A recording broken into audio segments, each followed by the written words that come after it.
Hello, everybody. Welcome to Sports Betting Truth Live. Got a new piece of equipment today, and that is my green screen, if you can't tell already. So I'm excited for that. I'm not going to have it in every video I do, but videos that are going to be heavy on actually showing you my screen and everything, I will have it out. So anyway, this is Sports Betting Truth for the college basketball preview. It starts on Wednesday. It's coming up. College basketball is probably my favorite sport to bet on. It's also the sport I had the most experience betting on. I created my first college basketball model in 2005, so I have about 15 years of experience. It's great.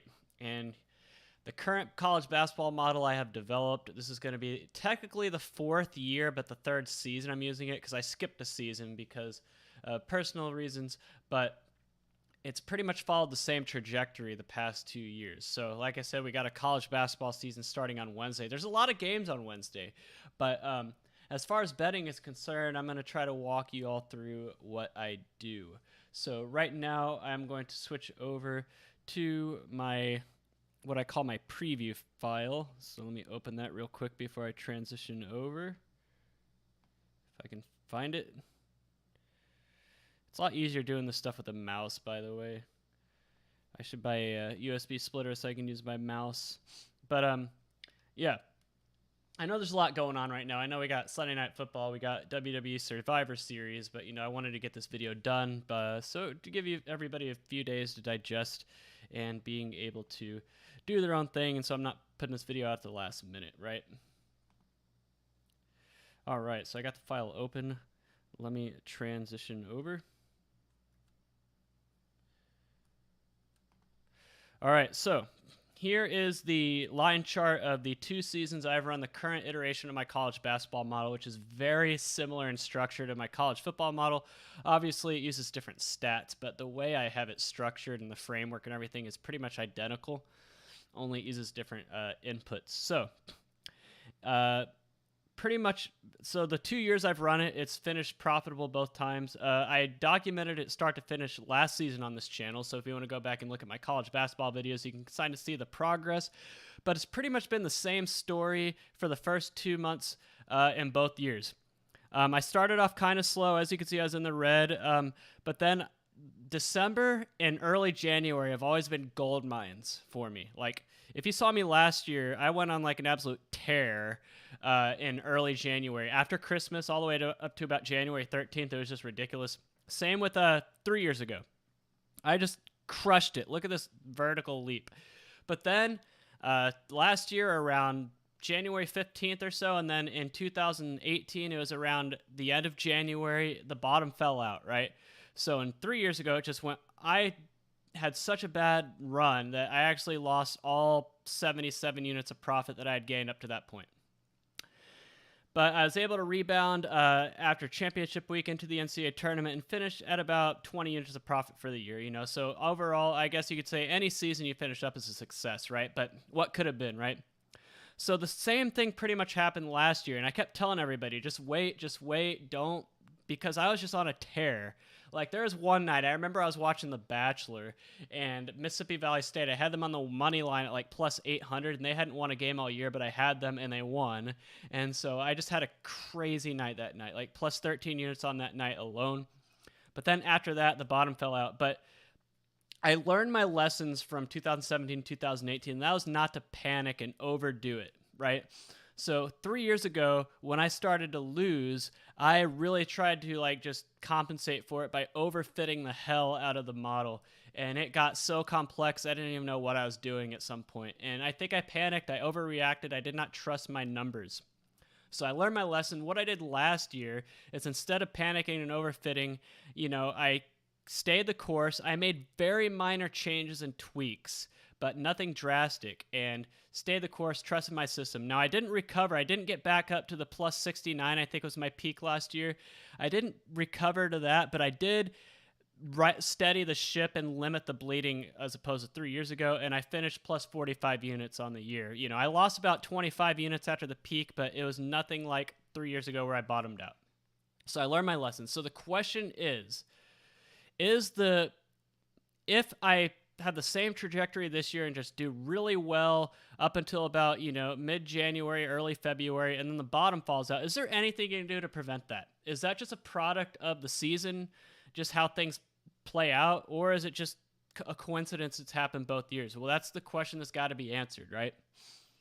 So, like, if you do a week by week, this is 3 years ago right here. Let me expand this so you can see it a little bit better. So, as you can see, the first 3 weeks bad, but then I just crushed it, about 89 units of profit for about a 7-week run. And then I had a minus 49 unit week, but then I kind of rebounded starting with a championship week. And then I kind of settled in. And then when you look at last year, really bad Thanksgiving week, but after that it was just a steady climb for, once again, about 7 weeks. And then I started to lose, but I righted the ship right here at about February 20th. So I was able to stay the course. And here's the daily. This is every day. So I peaked at somewhere around 69.5 units right here. And then, there's kind of a lull right here, but then I kind of found my way. But then things started to drop off once the season got canceled. So maybe that could have kept going down. Maybe it could have flattened. Maybe it would have gone up. We never know. That's just how things played out. So that's how, recapping how my model has done the past 2 seasons that I've used it, that's how it has done. So what's in store for this year? Well, I haven't even touched my college basketball betting files since last year, right? I haven't even touched them. They still have a last edited date on my Windows Explorer as March 12th, which is the day the season was canceled last year. So I haven't even touched them. So what file shall I open? I'm going to open this file right here. I'll switch over when it's opened. It's a big file, by the way. This is what I call the edge analysis file. You've seen it in my college football and college basketball videos. If you've watched them before, you know what it is. All right. Let me make sure I'm switched over, and I am. All right, so here's what we got. So I started this on day 103 last year because, remember, I made some tweaks to the model last year, some changes, and anytime you make any changes, you have to start the key generator file all over. Like everything you're analyzing on past bets, you have to start it over because you want to only use the same data in files like these. So it broke down. There was 921 games that it broke down from the time I changed the model to the end of the year. The blender was minus 54 units. This is all keyless, by the way. The penny actually was up 1 unit. The dime 0.4 and the half 0.6. So there's 3 metrics I had that are actually positive keyless. Money lines were a lot better. The ATM, which has always been my horse in any model I use, 31 units. Half, 32 units. So that's been the story both years. The money line always does better than the spread bet. So if you just want to tail one of my model metrics, just tail my money line plays, you should be good. So when you look at standard error, here's the deal. The combo had the best score error and the dollar had the best margin error, but penny. You might notice that the penny has the worst standard error, but often that's just standard error. But if you come over here, you see that it's actually one of the better metrics picking against a spread. And just like in football, the penny metric might be the most unstable, but it's also one of the most predictive. So it's kind of like one of those high risk, high reward margins that are very good for calibration purposes that I like to use. So it may not be good in a macro sense, but when it just comes to yes or no, a binary sense, it's very good. So this was last year's results for all of that. And let me switch back over. So what's in store for this year? Well, I need to get my model up and running. Like I said, I haven't even touched this last year. The end of the season last year sucked, right? We were all getting ready for the NCAA tournament. We were all excited for all that, and then it just ends. Like, they're still playing games. I remember that game between, like, Creighton and St. John's, I think. It was on a Wednesday morning that they canceled the Big East tournament. Just took the rug right out underneath our feet, and that sucked, right? I think we were all very mad. And it was just a tizzy for me. That got canceled. My ski trip to Vail got canceled. I was going to go to Las Vegas for March Madness. I had to cancel that. So it was just a crappy time for, I think, not just me, but all of us. So really what the question is okay, what now? Like I said, I haven't even opened this file since that morning when they canceled all the games.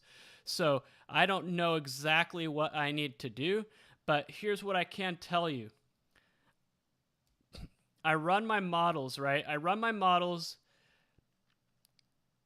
I'll run it every day once all my data comes in, right? Because, I collect my stats that I plug in from various sources. I need all that to show up first. And I checked some of them today, and not all of them are ready for this season. So I might have to wait a day or two just before I can start running the model.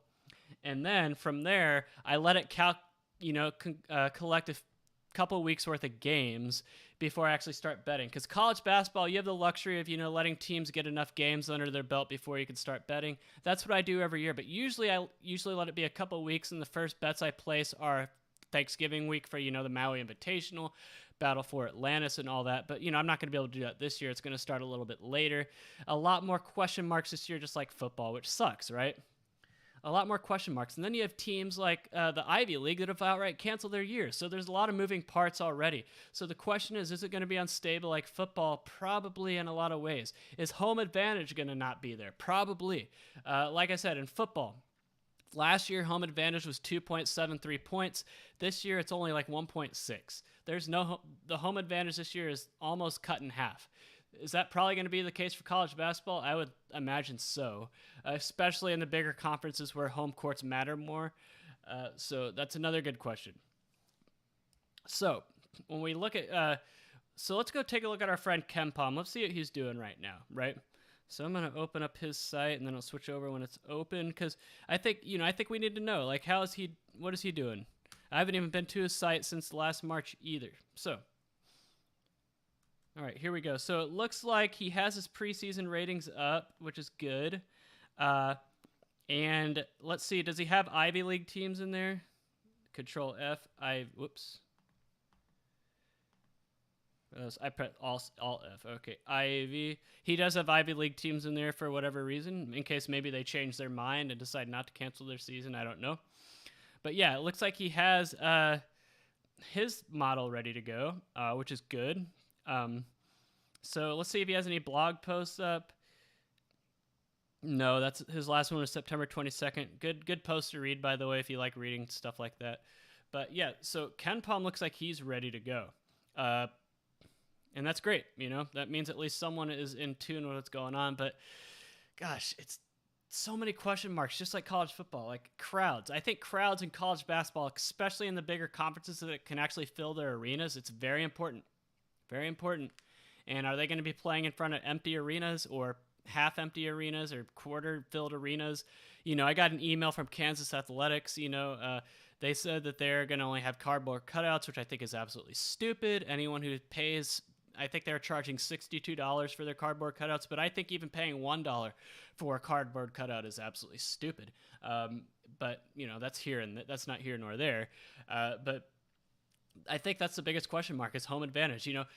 It might not matter for these neutral site early season tournaments. They're still having them. I don't think they're having Maui, but they're definitely having one in Florida, because I know that some of the games going on the ticker at the bottom are a neutral site tournament, and they also have one in Connecticut at the Mohegan Sun Arena as well. So they're still having neutral site tournaments. I doubt there's going to be a lot of fans there, especially in the one in Connecticut. There might be in Florida because they're a lot more loose when it comes to COVID restrictions, but those neutral site tournaments are usually not very populated anyway outside of the big ones. Like Maui always has a lot of people there. But then you have these neutral site tournaments with like nobody there. Like the Cancun Challenge is a great example of that. Like who usually the field is not that great in the Cancun Challenge. And who wants to go to Cancun, to watch college basketball? So it's like, that's probably not going to be much different. So if you want to bet on the games this week in those neutral site tournaments, it's probably not, do you. You probably don't have to worry about home advantage, neutral site and all that. But once conference play starts, or any game on a floor where home advantage matters, it's going to be interesting to see how that plays out. I'm not going to change anything. I'm just going to run my model the same like I ran it last year. It's a process. But I haven't adjusted for home advantage on my current college football model. I've just run it the same. So I'm not going to do it for college basketball, but that's the biggest wild card there is. And also is another big wild card that is we've already seen it in college football is what are they going to do with COVID? Are they going to cancel games if one player tests positive, or one staffer or manager or trainer Or are they going to cancel games if like somebody on campus gets COVID and they just want to cancel games all, like what's going to be, because it's one thing for one football player to have to sit out a game, right? Because they have a roster of 120 guys. But college basketball, their rosters are like 13 people? So losing one guy will be a much bigger deal. And that scares me because my models that I run do not take into account missing players or injuries. They're not what I call... Because like if I were to make an NBA model, it would be structured like my baseball model where I calculate everything based on the sum of the individual players on each roster. That's why for my baseball model, I would set the lineups every day before running the model. That way the model would calculate based on who is in the lineup. And I would do the same thing in an NBA model, but there's just too much going on in a college basketball model to do that, right? So all of my college basketball stuff is based on the team stats and not individual stats. So if a player sits out because of COVID or whatever, that's going to really affect things, and that sucks, right? I actually had a person email me asking me, what's the best way to collect stats for a college basketball model? Because the NCAA.org website used to be very easy to scrape. It was HTML, it was nicely formatted. I could scrape it I was like a 17-year-old that taught myself how to scrape the NCAA basketball website for my early college basketball models many years ago. But now everything is JavaScript these days. So you could scrape Sports Reference, so I'll go there, but they are very stingy when it comes to scraping. They have a lot of anti-scraping measures built into their code, right? And I could show you that. So if I go to Gonzaga last year and click on... So all you really need is a team schedule and their stats, right? That's all you need. And then you can adjust these stats based on the schedule and those team stats. So you need their team stats, you can use the individual stats, and then you can have the schedule as long as you have everybody else's stats. So like, I think you could scrape schedules because I've done it myself off Sports Reference, but let's see if they have any anti-scraping measures built into this. I could show you what it looks like in the code. They might not. Oh yeah, here it is. So they hide it behind these tags right here. I'm going to zoom in. I'm going to zoom in so you can see this. See how it's all green? So a scraper's not going to be able to read this green text. Anything in this green... It's still zooming, I apologize. But yeah, a scraper will not be able to read anything that's in this green text. But they put a lot of the important data behind that green text, and then they have something that processes it on the back end. So it looks like, yeah, they have all their individual stats, which is... If you're building what I call an individual sum model, like my baseball model, you would need those individual stats. But if you're not, and you're running a model like I run my college basketball model, you just need the schedule and the team stats for adjustment purposes, and I didn't see their team stats hidden behind the green. So you should be fine if you're just doing that. Like I said, you're going to have to learn how to scrape JavaScript, which you can get the data off the NCAA website, and it's hard to scrape JavaScript. I don't do it personally. Or you could pay tens of thousands of dollars to Stats Inc. for their data, which I don't think many of you want to do. Or you could just do what I do and try to make it as simple as possible and just take it and run. I mean, that's what I've been doing since 2017, and I haven't had a losing season yet. It could be better, but it is what it is. Risk versus effort versus reward. I'm not putting in a lot of effort. You put a lot of effort on the front end, but on the back end, it should be good. So let's see if the schedule is hidden behind a anti-scraping wall now. It shouldn't be because I've scraped the schedules from here before. Nope, it's not. All right, so you should be good to scrape schedules. Yeah, so that's the challenge. So if you go to like ncaa.org, I'll show you what I mean. Where do you go? Isn't it championships? So you click on basketball men. Oh, I forgot to switch over to my thing. Oh, crap. So I just showed you the... I need a producer. Like I said, I need a producer. So I'm going to go back and show you what I meant.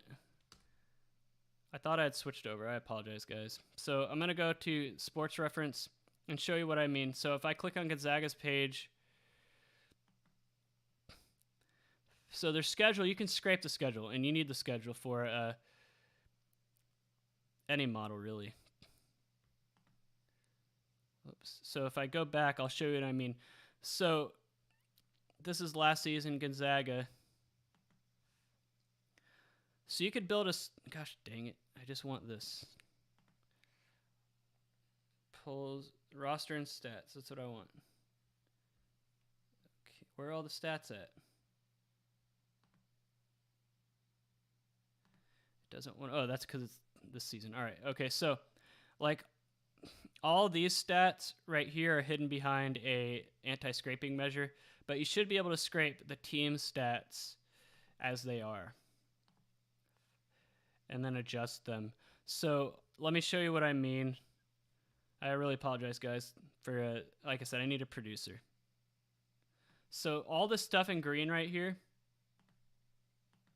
let me zoom in for you. All this text in green right here is, you can't, a scraper will not be able to sniff it out because it's behind the exclamation mark. So pandas, beautiful soup, any scraper in Python or R, it's not going to be able to pick this up, right? Because it's behind the exclamation mark, it's in green text, it won't treat it as processable HTML format. And so that's the issue with scraping a site like Sports Reference. And all the individual stats are hidden behind that, but not the team stats. So if you go to ncaa.com and you look at the scoreboard, by the way, the tournament this year is all being held in one site, I heard. So, gosh, it's so hard to find the scoreboard on NCAA's website where you can like get stats and everything.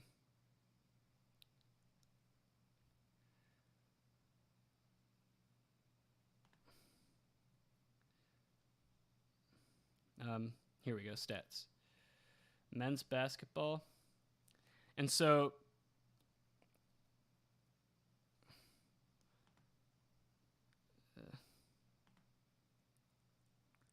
where's the scoreboards at? Here we go. That's what I'm looking for. Division 1.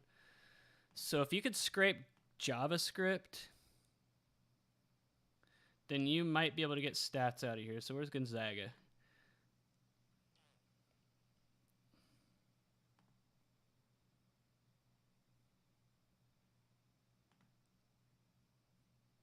Man, where's the scoreboard at? I saw a link for the score. I'm just going to go to the scoreboard. Here it is. Men's basketball scoreboard. And then you... Okay, so this is this season upcoming. And so you go to...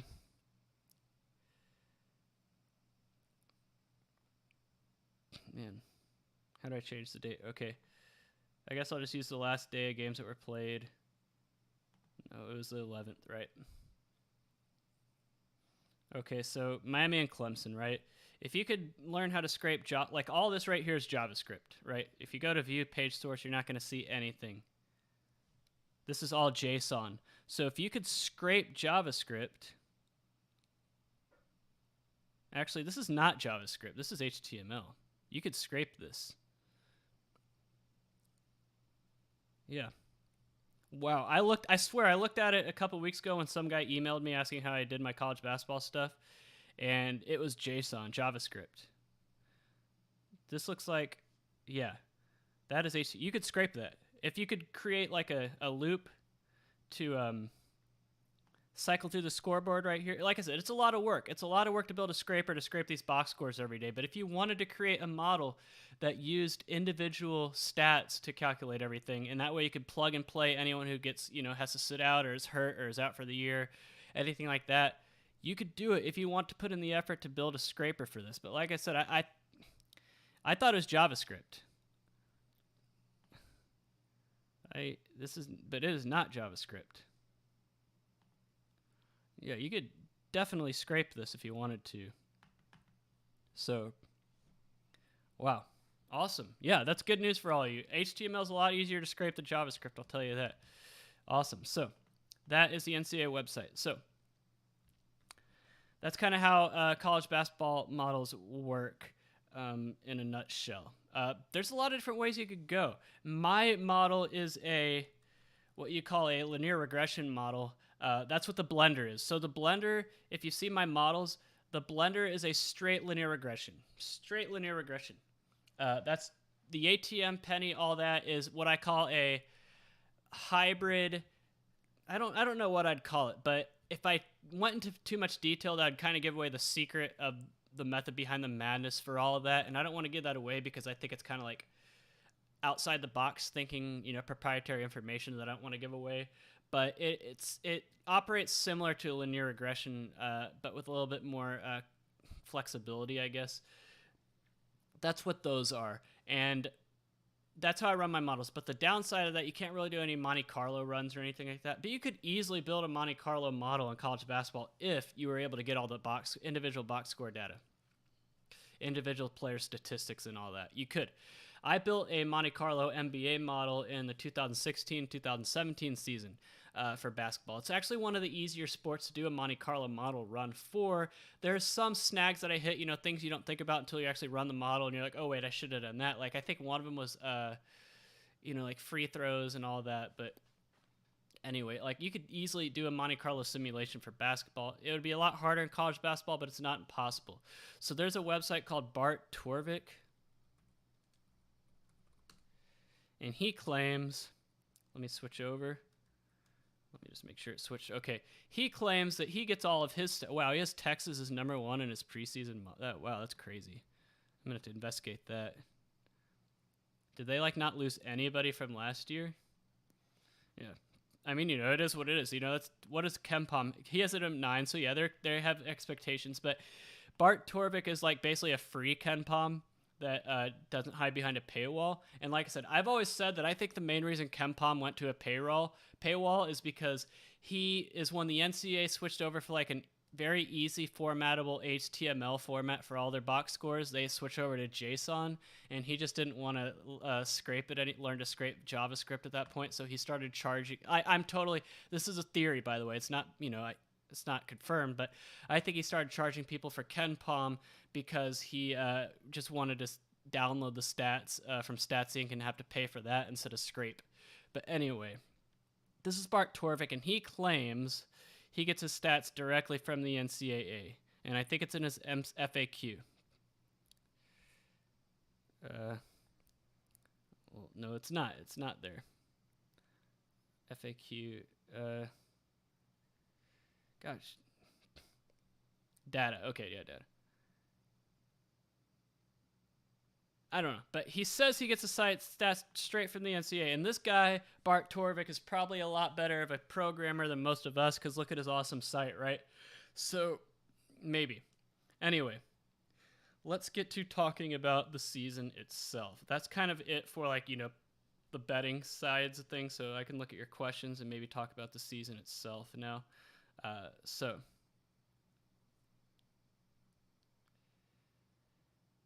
Yeah. What's going to happen when a team gets COVID during the tournament? Are they going to have to That's a great question. Gosh, that's what they're talking about for college football right now, right? They're talking about that for college football, and that would absolutely suck. They're talking about having the tournament at one site this year. I think it's already actually confirmed. So kind of like the NBA bubble. But that's a logistical nightmare. You got 32 first-round games being played on one site. Are they going to have to, find 4 different, an AAU tournament where they have a curtain dividing up basketball courts in a, high school gym or a rec center gym, That's a great question. I'm really bummed out about all this because, college basketball is probably my favorite sport to watch. I just love to get home from work, flip on the TV after work, and just watch college basketball, have it on. Whether or not I'm actively watching it or not, I just like to have it on, listen. And that's the thing with college sports, the pageantry, the traditions, the atmosphere, it's better than pro sports, but they're taking that away. And when that's taken away, it's not better than pro sports. It sucks. I'm not a big fan of college football these days without the crowds or limited crowds and cancellations and players sitting out and all this overreaction. I was like, I really wanted there to be college football this year, right? I did. And so the thing is, it sucks. And this is, knowing what we know now, it's like, would I push as hard for there to be college football to be played if we knew the product was going to be this crappy? Probably not. But college basketball is going to suffer even more. Those empty gyms, it's going to be, like I said, it's going to be like watching a Cancun Classic Challenge game or the Cancun Challenge neutral site games with nobody there. It's just, crowds make college basketball, and I think all of you know that. And so what are we going to do, right? Are we just going to have to suck it up and enjoy it for what it is? That's what I've tried to do with college football this year, but it's not resonating with me. It's not. And so what are we going to do with college basketball? Which conferences, which teams are going to have fans? Which ones are not going to have any fans? Which conferences are going to cancel? The Ivy League is canceled. Are there going to be any more? Will the Ivy League uncancel like the Big Ten did for football? Lots of questions to be asked right now about this upcoming college basketball season, but all I can say is that this sucks. This sucks, I'm going to say this. How many of these athletes are actually at any risk of dying or getting hospitalized from COVID? Think of all the football that's been played since August, all the high school football, all the college football, pro football. How many of these athletes at the high school level or above have been hospitalized from COVID? None. So why are we overreacting so much if one player gets it? Or in the case of a team like Baylor, where they canceled games because none of them tested positive, but they might have been around people who might have been come on. We were sold a different script coming into the year for college football. We were told that 1 or 2 positive tests would not cancel games or whatever, and yet that's exactly what's happening. We're overreacting. The goalposts keep moving in the wrong direction when it comes to COVID reactions in college football, and I'm worried it's going to be the same for basketball. And that creates another problem. The NCAA Tournament Selection Committee, right? What if, how are they going to judge teams that had star players or games canceled because of COVID? Could you imagine, a team I don't know, a mid-major team that's on the bubble and they had a big non-conference game that could have boosted their resume, get canceled because the other team they were playing had a COVID test and had to be canceled, and they weren't able to make it up. And, they could have really used that game for their NCAA tournament resume and net rankings and all that, right? Or on the flip side, I call this the I don't know. Imagine a team that's had games canceled because they did not, or what about teams that had to play games that, damage their resume while another team had a bunch of games canceled that could have damaged their resume? It's I don't envy the NCAA selection committee this year because there's going to be a lot of moving parts. I can tell you that. Wow. I do not envy them at all. I do bracketology. I was going to do a bracketology for my YouTube channel last year before the season got canceled. I've done them myself, It's not hard to do bracketology. I think people like Joe Lunardi, I love him, by the way. I think he's a great guy. I like what he does. He's brought a lot of energy and passion to college basketball, but what he does is not hard. It is not hard to pick 65, 66 teams out of the field. Most of them are no-brainers. It's really whoever those last bubble teams that get in are the challenge, and honestly, it's a coin flip. There's teams that have gotten in the past, and it's how the hell did they get in over this team? And then you got teams that should have been in that don't get in, So it's I don't think the selection committee is any wiser or smarter than the average college basketball fan when it comes to picking teams. I don't, and their track record in the past has proven that. And so that's the challenge for the season for college basketball, is how they're going to be able to evaluate teams when it's not going to be a level playing field. Wow. So just thinking about it makes my head spin. But yeah, just what we have to go on right now is how college football has been. And if it's anything the same in college basketball, just get ready for a crap show. It's going to be crazy. And it doesn't make me happy because I love college football, and they've ruined that for me this year. I love college basketball. It looks like it's at least the regular season is going to be ruined for us. And while I probably would have taken a fanless March Madness last year over no March Madness at all, still a fanless March Madness probably won't be very fun compared to the real thing, The crowds make college sports. The atmosphere in the crowds make college sports. You can watch the NFL And it's pretty much the same with or without a crowd, right? Because the atmosphere isn't quite the same. The pageantry and the traditions aren't quite the same. But college sports needs it. And I'll give it a shot, just like I gave college football a shot. But outside of watching TCU games, I really haven't been watching much college football. I never thought I would say that, because my Saturdays for the past who knows how many years have revolved around college football, and that's not the case this year. I do other things. So, yeah, I hope, as long as they don't overreact to COVID, we should be fine, but I'm not going to hold my breath for that. Look at what happened with the Clemson-Florida State game.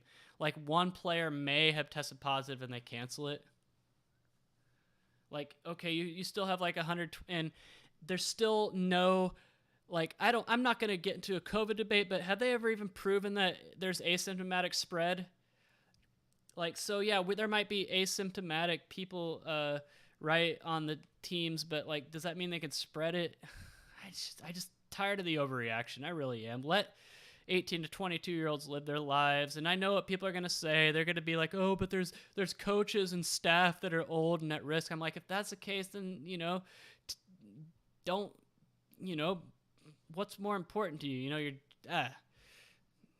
This debate's over and done with. I got to try a boosting machine and not a linear regression. Yeah, I mean, what I have has worked for me, at least in December and January. So, until like my college basketball approach starts to actually suck, winning 45 units last year is a success. I don't care what anyone says. Yes, I might have gone from 70 units to 45 units after January 15th, but I still started with more money than what I lost, or I ended with more money than what I started with. So I'm not going to complain. It was a success for the first 2 months, right? So until it shows that it can't profit, then I'll just stick with what I have.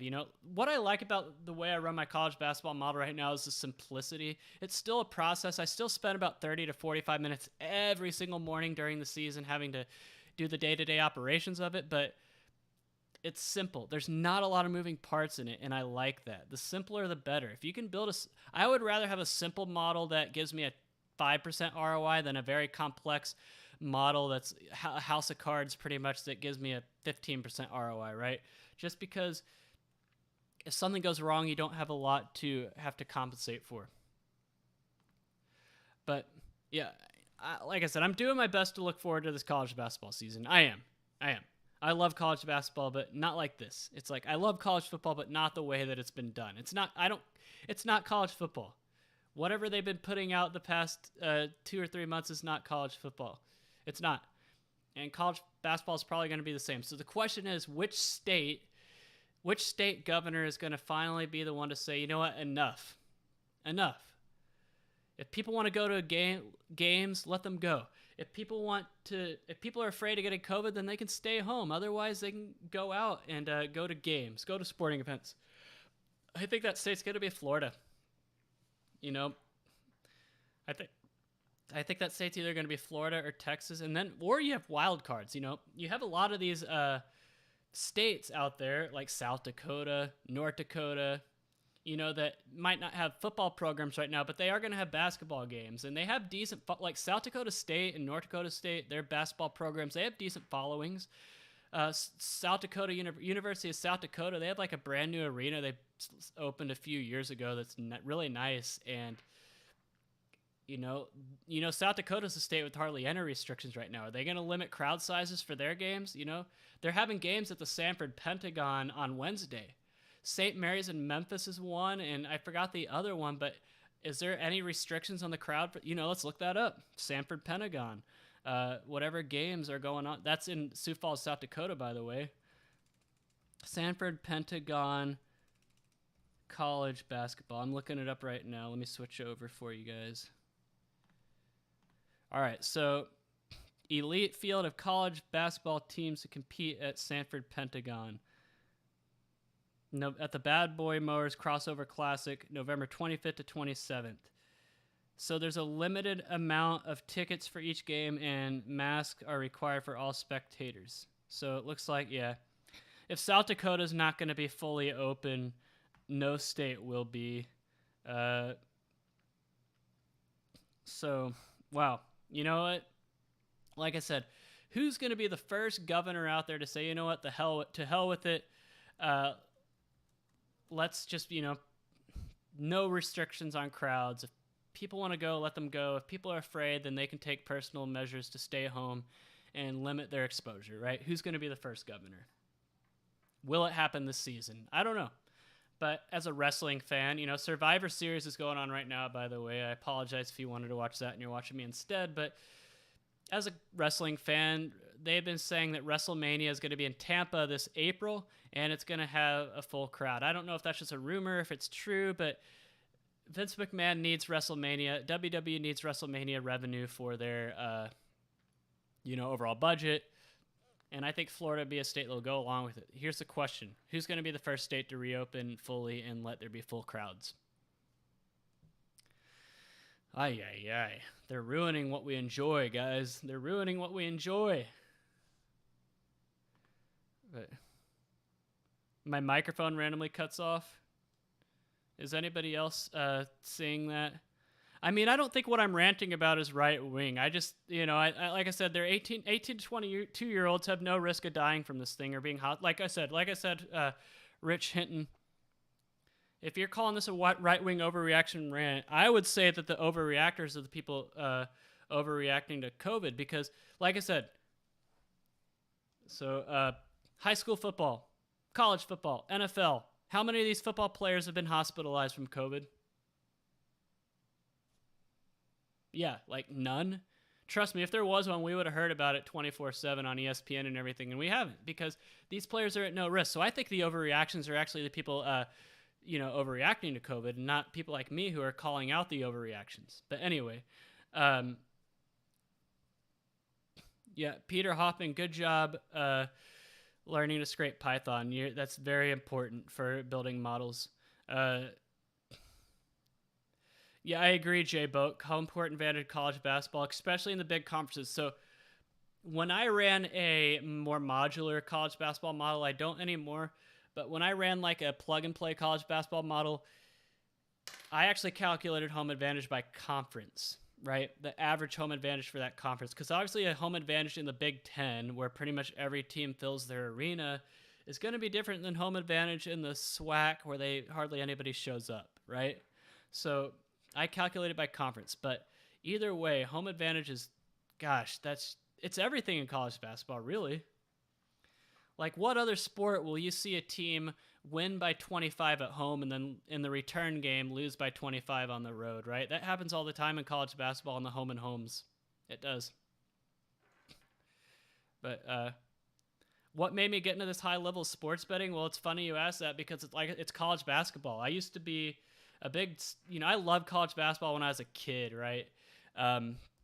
Especially in junior high and high school, and like all my friends, and we always did like bracket pools and everything with real money. And so I started to like get really granular into the college basketball stats and everything, not just to be better at bracket pools, but just like, kind of like support the arguments for bracketology purposes, really. This team belongs in, this team doesn't. So you really had the RPI, which was flawed, and then you had Ken Pom, who started to do his thing around 2004, and I got really into Ken Pom, and I wanted to build my own model, so I did in about 2005. And so college basketball is kind of like what put me on this trajectory, because I further refined my model over the years in college basketball, moved over to other sports, and I lived in Las Vegas for a little bit. I do data and all that for a living. It just kind of came to be. But I originally just wanted to be another Ken Pom, really. I never really wanted to be a bettor, but I just learned that I could apply what I was doing to betting and took it from there. Yeah, I played football at TCU in 2009. I was on the team in 2009 when swine flu was going around, and a third of us caught it. A third of us caught swine flu, and they didn't cancel any games. And we all caught it on... I caught my swine flu on like August 29th, and our first game was on September 12th. So like less than 2 weeks before our first game. And like a third of our team had to be sent home in quarantine for like 5 days. But then we all came back. They didn't cancel practices. They didn't cancel any games. And swine flu is a lot more deadly to younger people than COVID is. COVID really is most deadly for older people. Swine flu was actually not as deadly for older people, but it was really more at risk for kids and college students. And so they didn't do any overreacting when I was on the team. I remember that was the only time I was ever in the newspaper for anything TCU football related, right? The only time my name ever showed up in the Fort Worth Star Telegram for TCU football related is when they put my name in there as one of the players out for swine flu.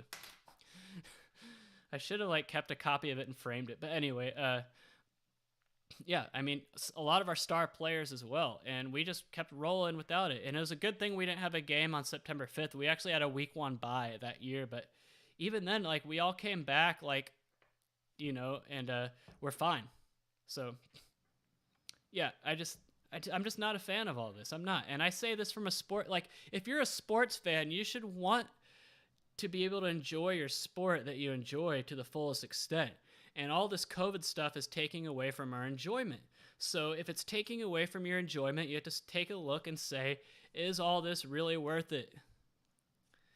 In my opinion, it's not. The risk levels for college athletes does not warrant this level of response. It doesn't. And like I said, I already know what people are going to say. They're going to be like, oh, but there's staff members who are old. I'm like, okay, if you're an old staff member, you might be able to get a waiver or something to be able to stay home, right? But that's just, I'm just mad that it takes away things I enjoy.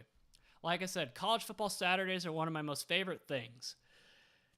I just love sitting on my couch morning to midnight watching college football all day. And I don't do that this year because it's not fun.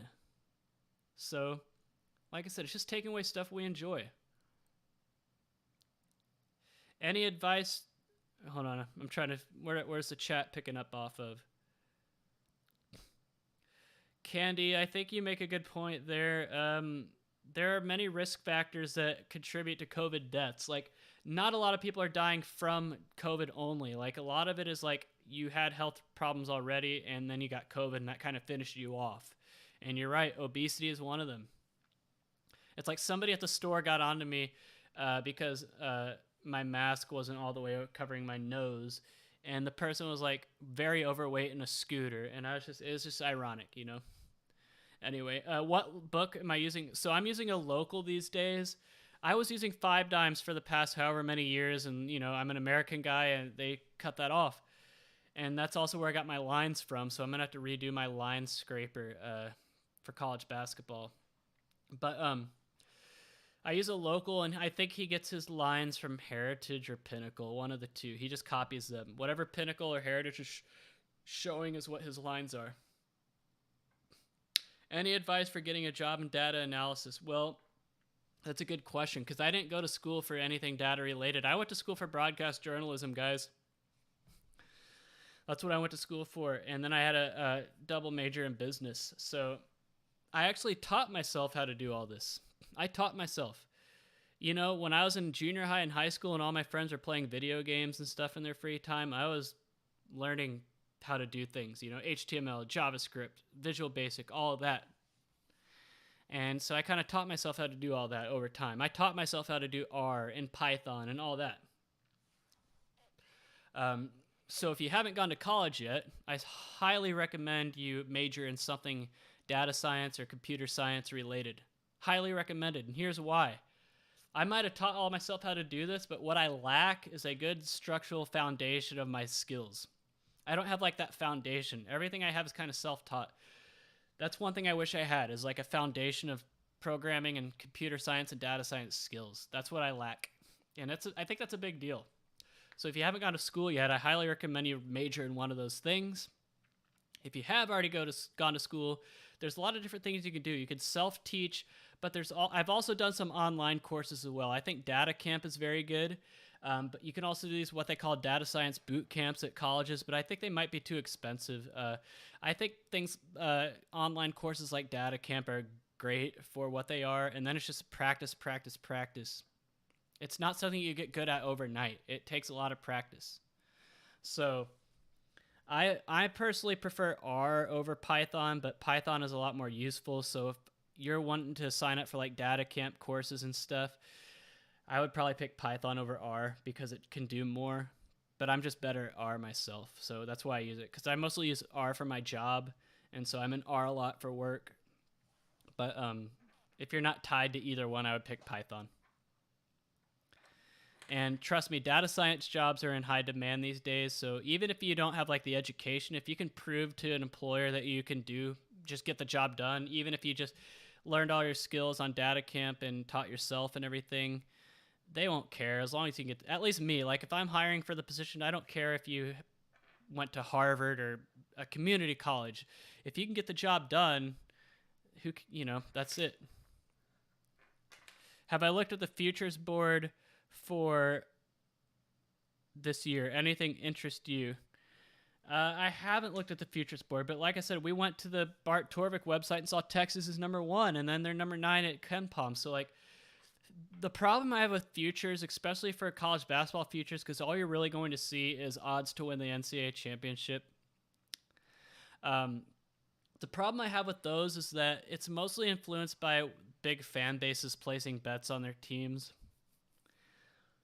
So even though there's probably not a good chance that a team like Michigan is going to win the national championship in basketball, or Ohio State for that matter, they have a lot of fans that will go into sportsbook websites and place bets down just for fun on their teams and drive their odds down.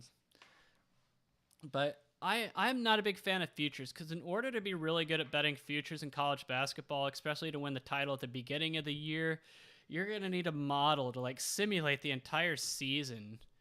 You're going to have to use your preseason ratings, whatever you're using for that, to simulate the entire season going forward, and then like simulate at the end of the season simulations, like you create like a bracket and simulate that. Oh, it's just so much work. It makes my head spin thinking about that. So that's, like I said, I don't like making any bets, whether it be futures or just straight bets, on anything other than what the numbers say, what the data says, what a model says. So unless you're willing to put in all that work to bet futures in college basketball, I wouldn't do it, because you're basing it off your gut rather than reality, what the numbers say.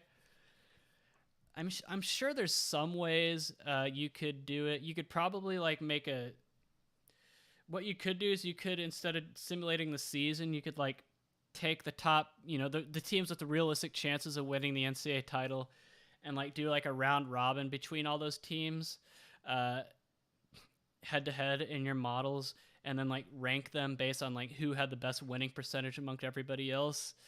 But that's kind of hard to translate into odds of winning, but that could be a way. You could use like a log 5 calculation to like come up with the hypotheticals. I'm just going off the cuff here, but there's probably ways that you could get it done without having to simulate the entire season.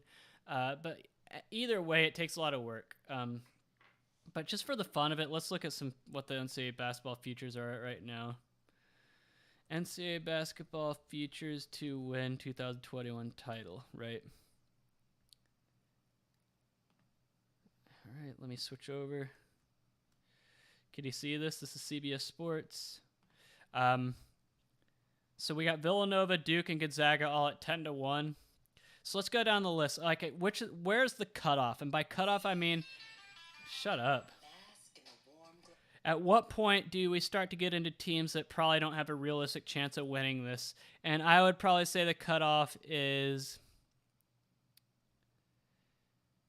I would cut it off right here. Probably everyone at 25-1 and higher is realistic, right?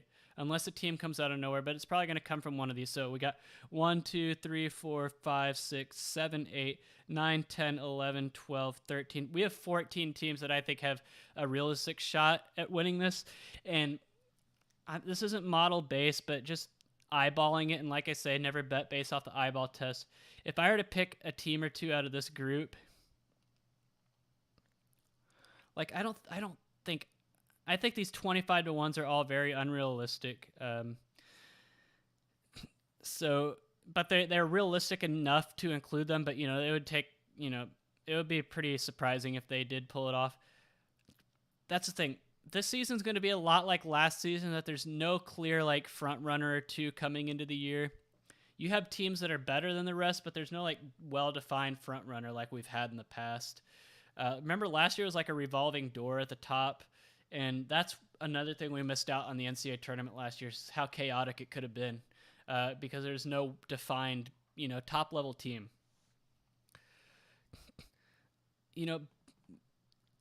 If like I said, you could make a case for all of these teams. It's wide open. You could make a case, and this might seem like a cop out. Yeah.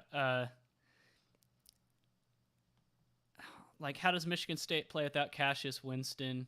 Baylor returns a lot of guys, but I don't think their defense, not like the makeup of it, but the way they play defense, I think it would ultimately catch up to them in a single elimination tournament.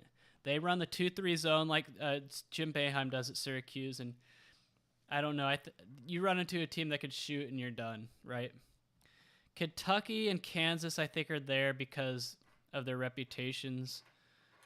Virginia's an interesting case at 12-1 with their defense, but the question is always going to be, can they score enough? Gonzaga, they need to finally win the big game. Duke is also there because of their reputation. And Villanova, gosh, you can make a case for all those teams. I can't even say if I were to pick one of these teams, I would pick them. I can't even do that right now. Wow. Interesting, right? So that's how I see it. You're getting minus 115 on Villanova game. Do you live in Philadelphia and do you use a local? Or do you bet in New Jersey by any chance? Do you think a PhD in stats is overkill? Yeah, I do. You don't need a PhD in anything unless you're like a doctor, right? Like a medical doctor. That would be way overkill. You can make pretty good money in stats with just a bachelor's degree. That's all I have. And I could tell you, whoops, I accidentally kicked my camera. But I could tell you I make over six figures doing what I do, and I don't have anything higher than a bachelor's. And I don't even have a bachelor's in the field you need to do the job I do. So I work in the broadcast television industry, so I kind of am able to use my broadcast journalism degree there, but I do data and data science for the industry. COVID has to have the best odds of winning, right? Yeah, that's right. William Hill at 7-1 for who? Villanova? Rick Barnes going to choke in the always like he does in the tourney? Yeah. That's the thing about Rick Barnes is that the guy is a great regular season coach, but for whatever reason, he cannot win games in the NCAA tournament. I still remember when they made the Final Four at Texas in 2003 when they had TJ Ford, but outside of that, he can't win in the tournament. You got to feel bad for him 2 years ago when they lost to Loyola Chicago on that last second three. And then in 2019, they lost. Who'd they lose to? Because they beat Colgate. They barely beat Colgate in the first round. They needed a three-pointer from Admiral Schofield to beat Colgate in the first round. And then in the second round, they played like Iowa maybe or somebody. And I don't think they made it any further. They might have made it to the Sweet 16 and lost to a Purdue or... Yeah, they lost to Purdue in the Sweet 16. You used to pick teams based on how many pro prospects. If a team had 3 NBA picks, they usually went far in the tournament. And sometimes one pro could carry a mid-major. Yeah, so I want to talk about that. So yeah, NBA picks usually will do you good. That's not always... We've had teams with NBA players on them lose in the first round before, lose in the second round. But usually those NBA players are enough to get over at least the first round or two just based on a talent edge alone. But sometimes one pro can carry a mid-major. I think that's a lot more the case than your first point. And let's just go back. One pro carrying a mid-major. I mean, you can start with Harold Arsenault. I don't know if he was really a pro or not, but he carried Weber State in 1999. You had Kyle Korver, who pretty much single-handedly brought Creighton into the second round against Florida in 2002. In 2006, you had Patrick O'Brien at Bradley lead them to the Sweet 16. And then you had, just thinking, 2011, you had Kenneth Farid at Morehead State beat Louisville. 2012, you had C.J. McCollum at Lehigh and Kyle O'Quinn at Norfolk State, both future NBA players that won as 15 seeds. So, yeah, you're absolutely right. I mean, this is just off the top of my head. R.J. Hunter hitting that three-pointer against Baylor in 2015 for Georgia State. So there's that one pro player can really carry a mid-major is true, but they also get shut down sometimes as well. Because sometimes the scouting report, they really focus on that player and the other teams cannot pick up the slack in their absence. You see that happen. There's a lot of times that a team has a lot of hype coming into the NCAA tournament because of one guy, and that one guy gets shut down. But both are true. UVA getting Sam Haser. Yeah, that's the thing with Virginia is like they're always going to play very good defense, and a good defense and a bad offense do not exist in vacuums. The reason Virginia's offense tends to struggle is because they literally throw everything at their defense. Playing basketball for 40 minutes requires a lot of energy and effort, and to play that kind of lockdown defense, you have to spend a lot of energy doing it. So you might not be able to expend the same energy on the offensive end, so you can conserve your energy to play defense.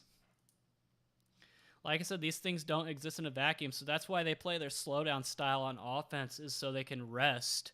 So when they go on play defense, they have the energy to do it.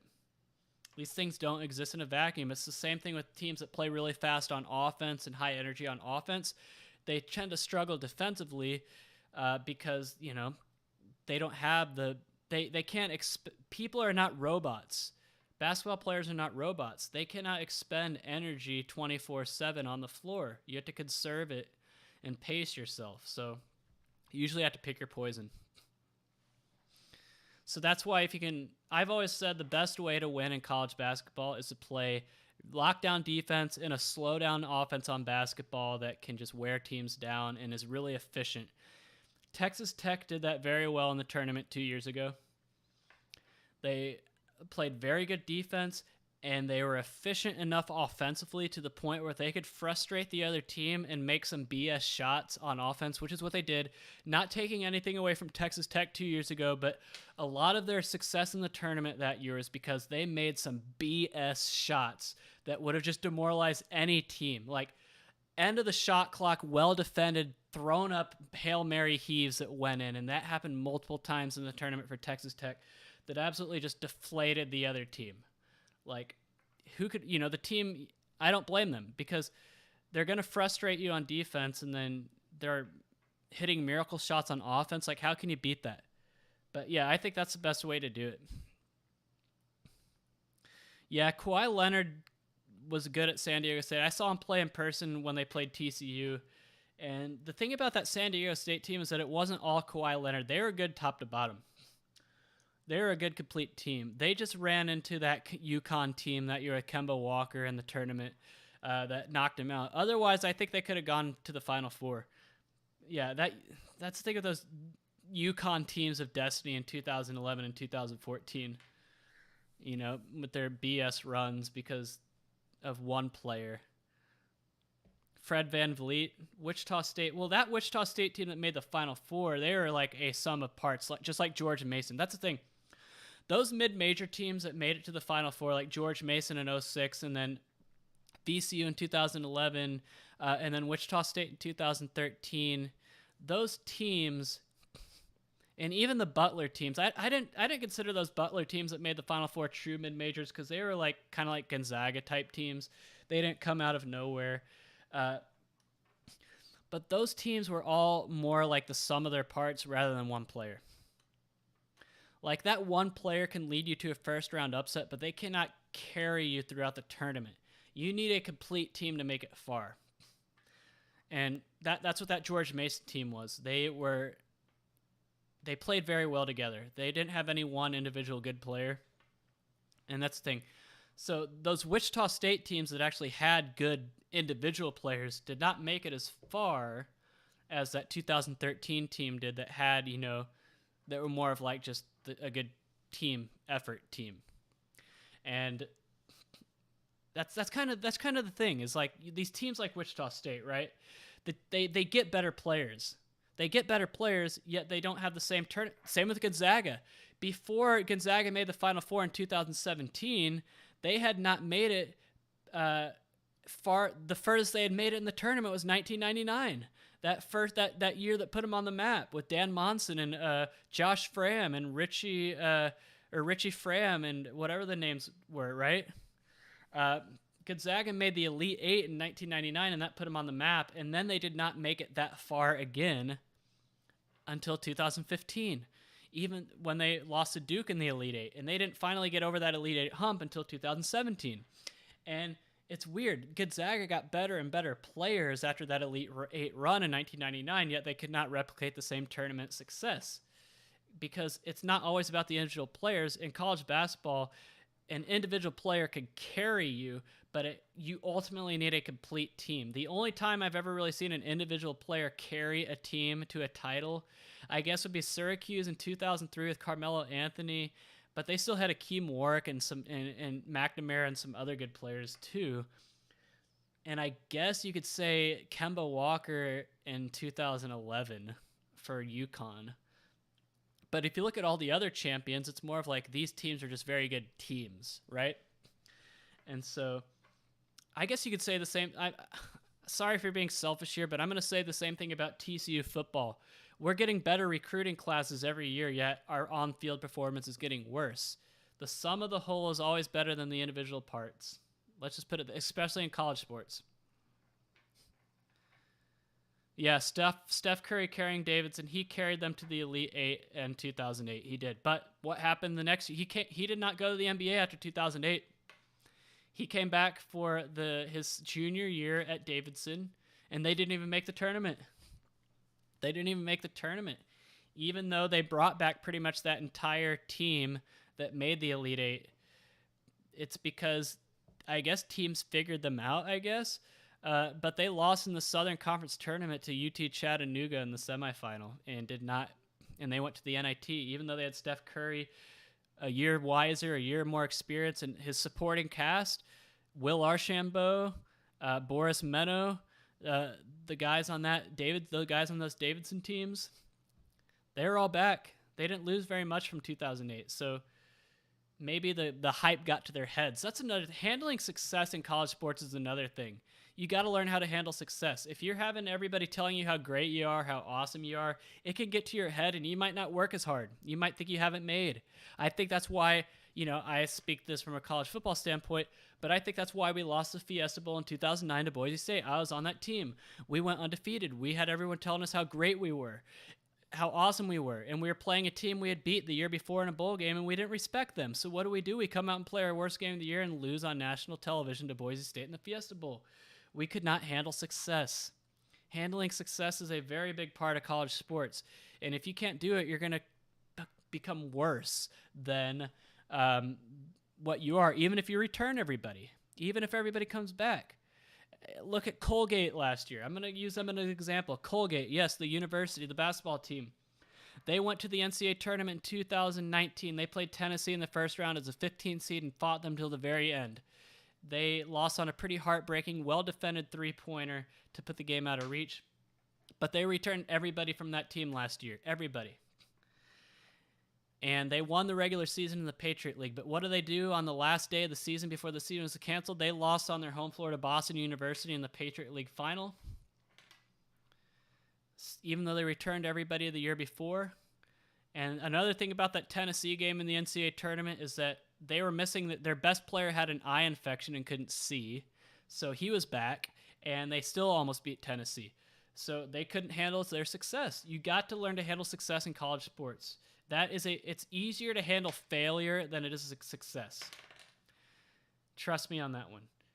Because you at least, it's easier to handle failure because you're going to work harder to overcome it. When you're successful, you don't feel like you need to work as hard. Yeah, veteran teams are very important when it comes to NCAA tournament Cinderellas. That is true. That is true. And it's the opposite. A team that has usually it's a team that has a lot of freshmen that BS their way to a conference tournament title. A great example of this would be, just a couple years ago, North Dakota State. They were like the 6th place team in the Summit League, and they won their conference tournament. BS. I call that a BS title. That's the one thing I hate the most about college basketball is a team that does really well in the regular season in their conference still has to win a single elimination tournament to get their conference auto bid. And you have teams that are really good that lose, and a team like that goes like 7-11 in conference play ends up going to the NCAA tournament instead. I hate that. But, a lot of times those teams that end up doing that are really young teams that have nothing to lose, and that's why they win their conference tournament out of nowhere, because they have nothing to lose and they can play without any pressure. And they're often younger teams that, they're like, we're all freshmen, we have 3 more years, and they end up winning it because they can play loose. Those teams often get blown out. So it's the flip side. Yeah, Wichita State in 2014, they had to play that loaded Kentucky team in the second round. Probably wasn't fair, but I've always said this about the NCAA tournament. If you complain about your seed, then prove them wrong, right? Seeding should not matter. If you're truly the best team, you can beat anybody. You can beat anybody in college basketball if you're truly You see all these teams whining, we didn't get a number 1 seed, or our seed is unfair. Okay, so what? It's probably not going to matter anyway until like the later rounds. So you got a 4 seed instead of a 3 seed. Okay, so you have to play a 13 seed instead of a 14 seed in the first round. It's probably not going to matter there. Seeding is what it is, right? Yeah, you might have an easier path the higher seed you have, but if you're truly a good team, you're going to win anyway. That's how I see it. So all these teams that complain about having a bad seed, getting shafted on their seed, so what? So what? Prove it wrong, right? Yeah, Dayton. I really wanted to see Dayton last year in the NCAA tournament, and here's why. I actually did not think they were as good as the hype they were getting. I didn't. Yes, they had Obi Toppin, and yes, they were very impressive in the Atlantic 10. But I honestly had them as a candidate to lose early. Maybe not the first round. I don't think they would have lost to a 16 or 15 seed in the first round, but I could have easily seen them losing in the second round of the NCAA tournament.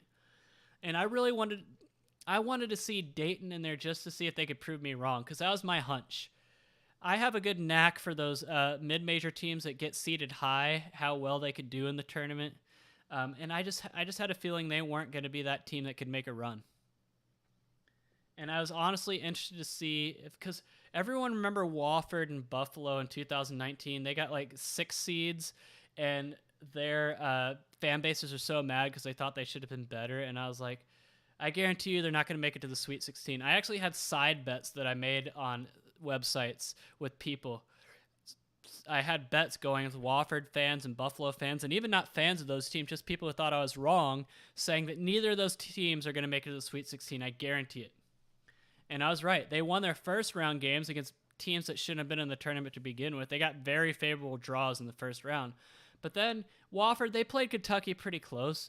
What was his name? Fletcher McGee for Wofford. He had a terrible game against Kentucky, and if he had even hit 2 more shots, they could have maybe won that game, but they still lost. And then Buffalo, they weren't really even competitive. I think they played Texas Tech, and that was Texas Tech was a team of destiny. I'm not going to fault them for that, but I have a good knack for mid-major teams making a run or not. Like Loyola, I knew they were going to make a run because I went to the Missouri Valley Conference tournament and watched them in person and saw that they are a very good team with good veterans, a very good point guard who is smart, and good role players.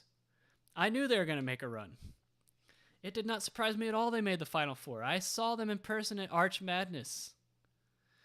It's just what you're looking for a mid-major team to make a run. It's never going to be one player. It's going to be a team that plays very well together. And that could sometimes be hard to see in the box score or even on film. You might not see a team that plays well together on a box score or just by watching them. You just kind of have to know. Very important. Yeah, basketball it's hard to bet after late January.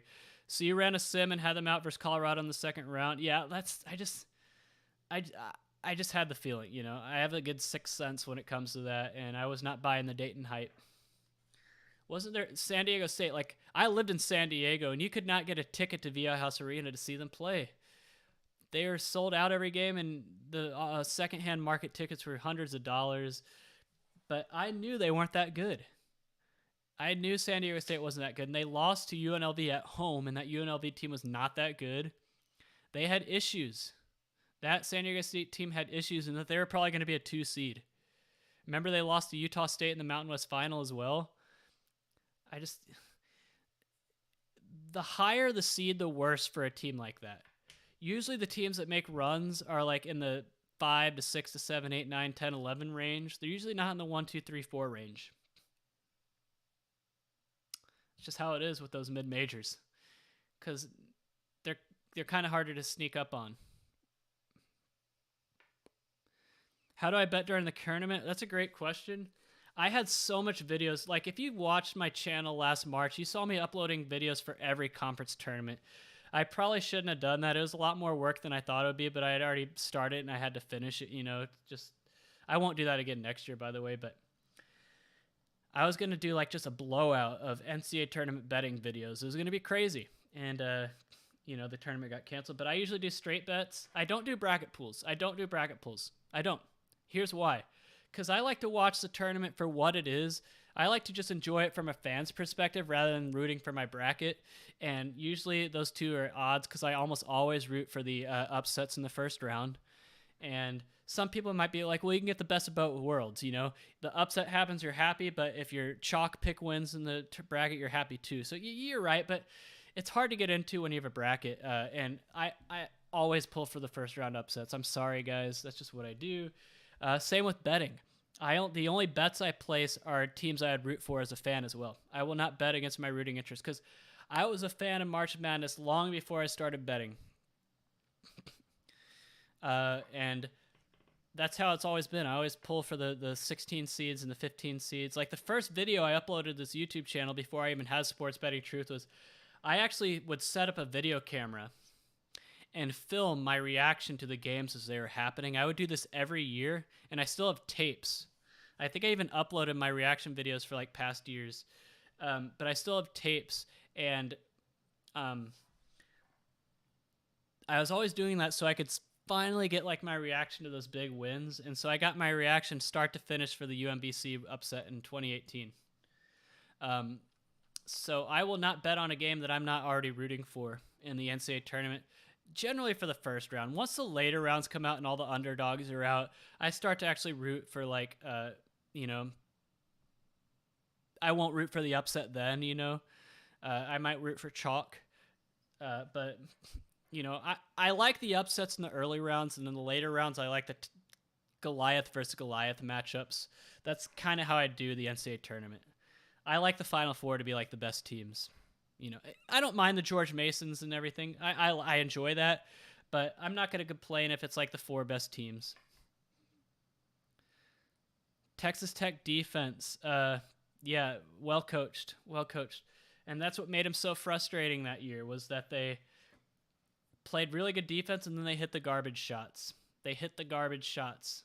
There's nothing more demoralizing than having to score against a great defense that is hitting garbage shots. I can't even imagine. Betting the NIT, I do it. If you saw my, I haven't bet the NIT since 2018, but I do it, yeah. It's not fun, I don't really watch the NIT. I watched it when TCU was in it and won it back in 2017, but it's not that fun to watch. It's a consolation tournament. Why would it be fun to watch? Yeah, I agree with that, Damon. Betting all year gives you the advantage just because you can have a sample size built up, so you know what your model is going to give you, or you know what your edges are by the time the tournament comes around. If you wait till the tournament to come around to start betting, you don't know what the edges are. That's what my key generator is for. It tells me what my edges are at the moment. Yeah, I post my picks in my Twitter account every day for college basketball. Yeah, I post my Twitter, every day. When the time comes that I start betting this year, I will do it. It probably won't be until mid-December, but yeah, I'll let you guys know. You're in a squares pool. I've never done a squares pool for March Madness. I haven't. I've seen them, but I've never done it. What's the matter with my audio? You're not the first person to complain about my audio. What's the matter, if you don't mind me telling me? Boys are buzzing. Yeah, because, I mean, I probably should buy a cloud lifter for this microphone, but I haven't. You know, I'm running on about 90% gain on this Focusrite 2i2. This is the Rode Procaster. But yeah, all my tests were fine. So if you don't, and it sounds fine in my monitor headphones. So if you don't mind me saying what it is, maybe I could troubleshoot.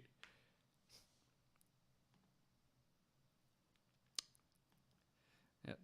So while I wait for your answer, boys are buzzing. I will keep talking about college basketball, which is my favorite. It's probably my favorite. I love college football. I played college football, but college basketball is my first love when it came to really deep analytics into sports and statistics and numbers. I would not be the numbers person I am today without college basketball. I wouldn't, because that's what I use to teach myself to get good with numbers. I still have like remnants of my first ever college basketball model on my desktop computer. Maybe I could show it to you guys one day. And then like my modular college basketball model that I ran in 2013 and 2014, I still have that as well. I could show you that one day too. I miss that. I really do. But it was so much work.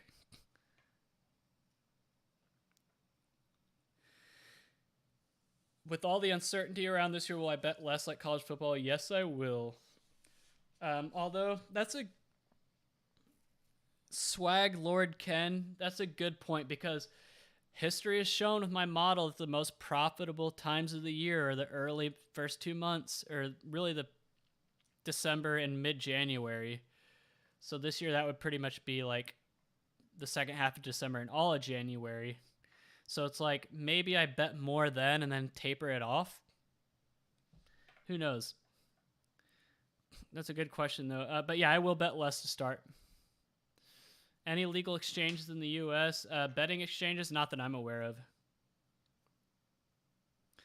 You say in the past you do dry runs to see the first few weeks.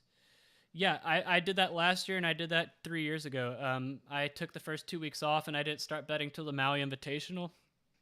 You have the luxury of doing that in college basketball, because every team plays, 30, 35, 40 games a year, so you can afford to take the first 2 weeks off to build up a set of keys and a sample size and calibrate your model. That's really what it's for. It's for calibrating your model, just to make sure it's all good.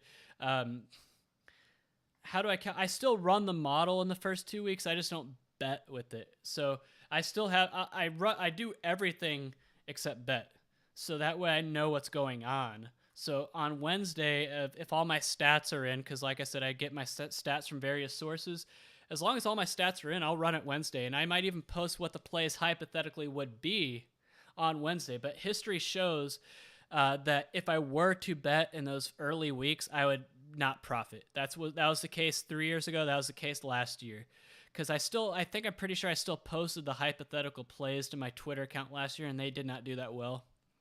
So that's the thing. It's just not a profitable time. You just need to build up that sample. Yeah, I'm glad to hear the audio is good. It might, yeah. I did a lot of, because remember the first time I used this microphone earlier last week, I accidentally had it only on one channel, so I fixed that. So I made sure to do a lot of tests before coming back on. So as far as I'm concerned, it's good. Yeah, college basketball is awesome. Like, I'm a TCU basketball fan, and they were just awful for like 20 years. For 20 years, they were terrible. They even went 0-18 in the Big 12 in 2014, and I still went to every game, home and away.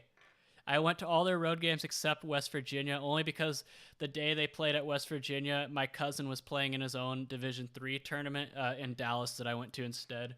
But the year they went 0-18 in the Big 12, I went to every single home and away game. Like, that's how much I love college basketball. And not just that, I went to their preseason tournament that year as well in Alaska.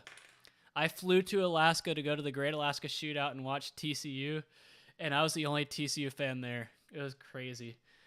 But yeah, it was so fun going to Alaska though. But they played that was actually not a bad field that year. They had Harvard that ended up winning a game or two in the tournament that year. They won the shootout and they destroyed that TCU team in the championship game. But yeah, I'm a big college basketball guy. Like I don't do it anymore, but I used to go to all of TCU's road games. Like I'd actually drive or even fly. But I used to lived in a part of the country that made it easy. Like I lived in Iowa, and so it's really easy to get to the games in Iowa. And then when I lived in the Dallas area, is really easy as well. So that's just what I used to do. I don't do it anymore. Maybe one day again I could start. Obviously not this year because of COVID and everything, but maybe one day I'll start going to all the road games again. But I love college basketball. In Illinois, I just remember their Bill Self teams and their early Bruce Weber teams with D. Brown and Luther Head and all them. I even remember them when they played in the Big Ten tournament that I went to in 2011. And they had Myers Leonard, I think, on it, or Tisdale, one of those tall, white, skinny guys, and Dimitri McCamey. So yeah, I remember those Illinois teams. Do I make picks on subreddit? No. Discord? No. I don't like Reddit. They banned me permanently on Reddit multiple times, and I'm just tired of signing up for new accounts. And the sportsbook subreddit was okay. I do hate how they would bandwagon touts on there, but it wasn't bad for for the people that were serious and not just tout chasers. The sportsbook subreddit is actually pretty good. They had a good moderator there. I forgot Stander41 or something. He was pretty good. I talked to him a lot. But I'm not a big fan of Reddit. They banned me permanently. I don't want to keep going to that stupid website. Especially the college football subreddit. The worst subreddit of all time is the college football subreddit. I hate it. Those moderators are idiots. So no. All my picks are going to be posted on my Twitter. I'll type it here in the chat at WCLEISS. That's my Twitter account. All the picks will be there. Thoughts on small college betting? Seattle U. Yeah, a lot of my bets were small college. Like my big money line hits were probably all small college. I do my model for all teams, not just the big ones. Let's see. Yeah, let me open up my model from last year. Let's go through it. That's what this video is for. It's just to talk college basketball betting. That's what I like to do. It's fun, right? So who are my money makers, at least in my latest iteration? You know, let's see how Seattle U did in this model. Why not? I'll switch over once it opens. It's a big file. So team, let me add the filter. All right, I'm switching over now. Did it switch? Yes, it did. All right. So let me add the filter and we can look at how Seattle U did, you know? Team.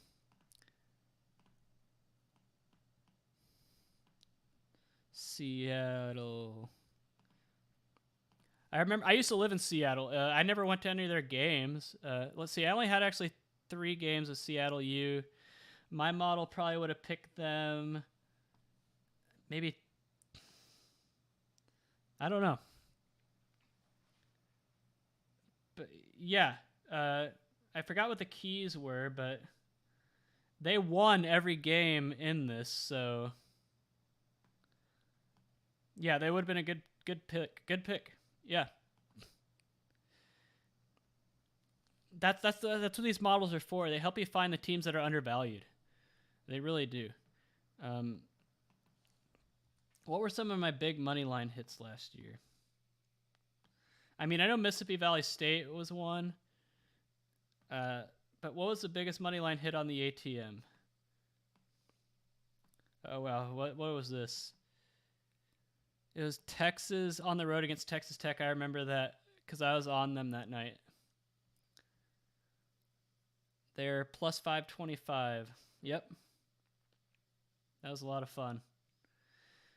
I did very well betting against Texas Tech last year, actually. They were a good fade because they were running off the hype from the year before, and they just couldn't really piece it together once they lost to Creighton, I think. They lost to Creighton in a non-conference tournament, and after that, they just couldn't really find their way. You know what it was? They didn't make those BS shots anymore. I'm telling you, that was the bulk of their tournament run in 2019, was just End of the shot clock, 3 defenders in their face, and they just threw up a prayer and it would go in. They did that so many times. Matt Mooney was the worst. Him and David Rossetti, or Rosati, or whatever his name, the Italian guy, all they did was shoot garbage shots and make them. It drove me nuts. Because I remember I bet Virginia in the title game. I think I have like a video on my YouTube channel where it shows my reaction to the 2019 tournament, and I bet Virginia minus 6.5 in the title game. Even though I didn't run my model that year, it was just kind of like a eyeball bet. I don't recommend, but I did it because I was like, "There's no way Texas Tech can keep making these BS shots," and they did. They did. They should have won that game, but Virginia, forced overtime like they did in every game of the tournament that year and won by 7 in overtime. So I won my bet by half a point. But that's why Texas Tech didn't have that good of a year last year. They stopped making the BS shots. Yep, that's how it is. So anyway, moving back to the chat. Yeah, Discord, I got banned from Discord too. Like they just all these big tech companies just like banning you for whatever reason. Like I got banned from Twitter. HBCU Mondays, yeah, that's where I hit my Mississippi Valley State bet last year. Yeah, I did really well HBCUs last year. Gosh, I still have my picks, but yeah, HBCU Sundays last year were just they were the way to go. Where did I put those pick images? Because it wasn't just Mississippi Valley State that I would cash on. Like, the thing with those HBCUs is I've talked about this before, and someone actually was saying that's not the case in the comment section of one of my videos. But I really do think this might not go over well with some people, but I think they point shave. I mean, you're talking about the most destitute schools in Division I that just don't have a lot going for them. I do, and I think that's why you don't find these lines up in Las Vegas. You'll find them as extra games sometimes, but for the most part, you're not going to be able to bet the SWAC and the MEAC outside of, unless they're playing a top 25 team or they are playing in a conference tournament. Otherwise, you don't see their conference games offered because I think there's just too much smoke out there about them point shaving. And I can use that to my advantage with my models, which I did. I think it was January 13th last year, by the way. Let me open that file. Yep. All right, so let me open this for you. This was like the pinnacle, the apex of my model betting last year. Let me zoom in, and then I'll show you. This is like as good as it got. All right, so as you can see, we had Southern, Howard, Mississippi Valley State, and Bethune-Cookman. But then Mississippi Valley State at plus 775, they were the big one. And not just them, but Southern as well, and Alcorn State, like 3 SWAC dogs that I hit on. And so, yeah, SWAC and MEAC can be very profitable, but you just got to be careful with the point shaving. It can come back to bite you sometimes. So basically every Monday. So what did January 20th look like? Because after January 13th, it was pretty much all downhill from there for a while. So here's the next SWAC Monday. So this was all favorites, but the one dog on there, North Carolina A&T, I did hit. So this is actually another good SWAC Monday. Look, plus 2.7 units. Did I do good on January 27th? Whoops, I accidentally clicked plays instead of results.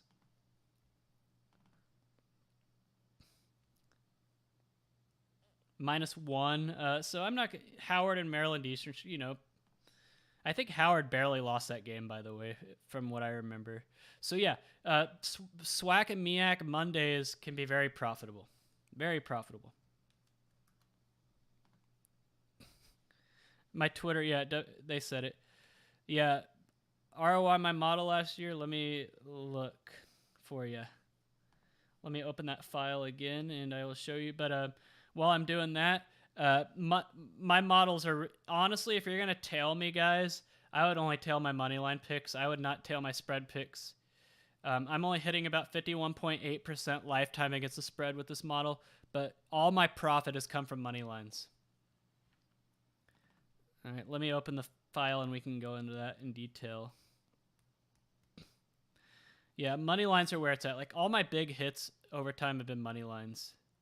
Whoops, wrong file. I'll open it and then I'll switch over. It's called I had the file open, but then I closed it. That's the fun in college basketball. The money lines are fun. The spreads are what they are, but my best betting moments betting college basketball have always been money line hits. Always. Like, I remember I was working as a bartender, or I was working in a bar at a restaurant called Old Chicago in Louisville, Kentucky back in 2017. I was just doing it part-time to like get my student loans paid off. And so I was betting with my model that year, and it was late. It was like it was way past midnight because like one of them was a tournament in like Los Angeles, I think, and the other one was a tournament in Hawaii. It was December 23rd, I think was the date in 2017, and we were like closing the bar. It was like 2 a.m, and we were closing up. And San Francisco, I had them on the money line at like plus 530, and then I had New Mexico State on the money line at plus 700 or something, and then I think I had Drexel too at plus 400, and all of them hit within an hour of each other. That was like the greatest night ever, and that's why money line dogs are so fun in college basketball, especially if you feel like you have an edge. All right, so let's calculate my ROI. Okay, so I won. I never filled in Champ Week 2 last year. I think I finally ended it like, because remember I went down. So 45.84 units was my final result. So 45.84. Whoops. And then I made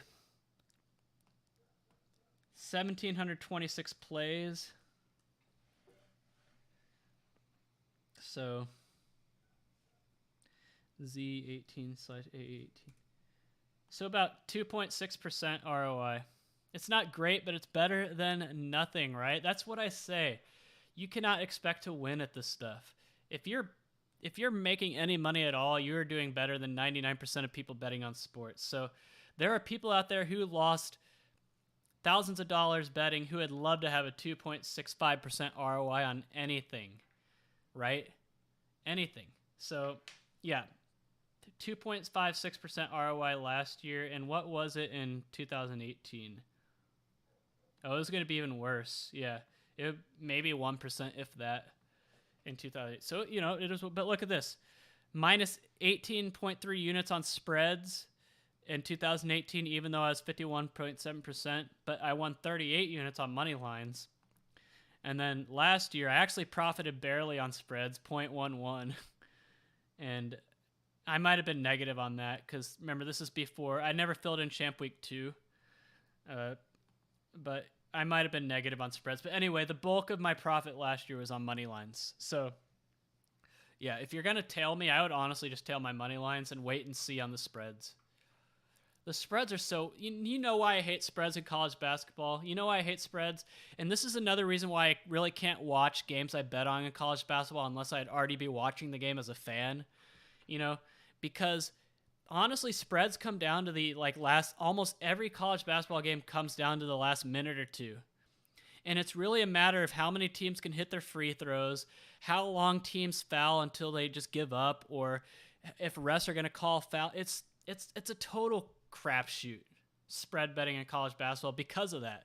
The end of games are just so annoying because you have it like, say the spread is 10 and a team is down like 14, and the other team that's up by 14 like takes out all their starters and puts in their walk-ons who give up 6 easy points. The end of the games are so irritating, and that's why I can't watch spread. But money line bets, the team just needs to win or lose, and that's a different story. So I'm sure we've all been there.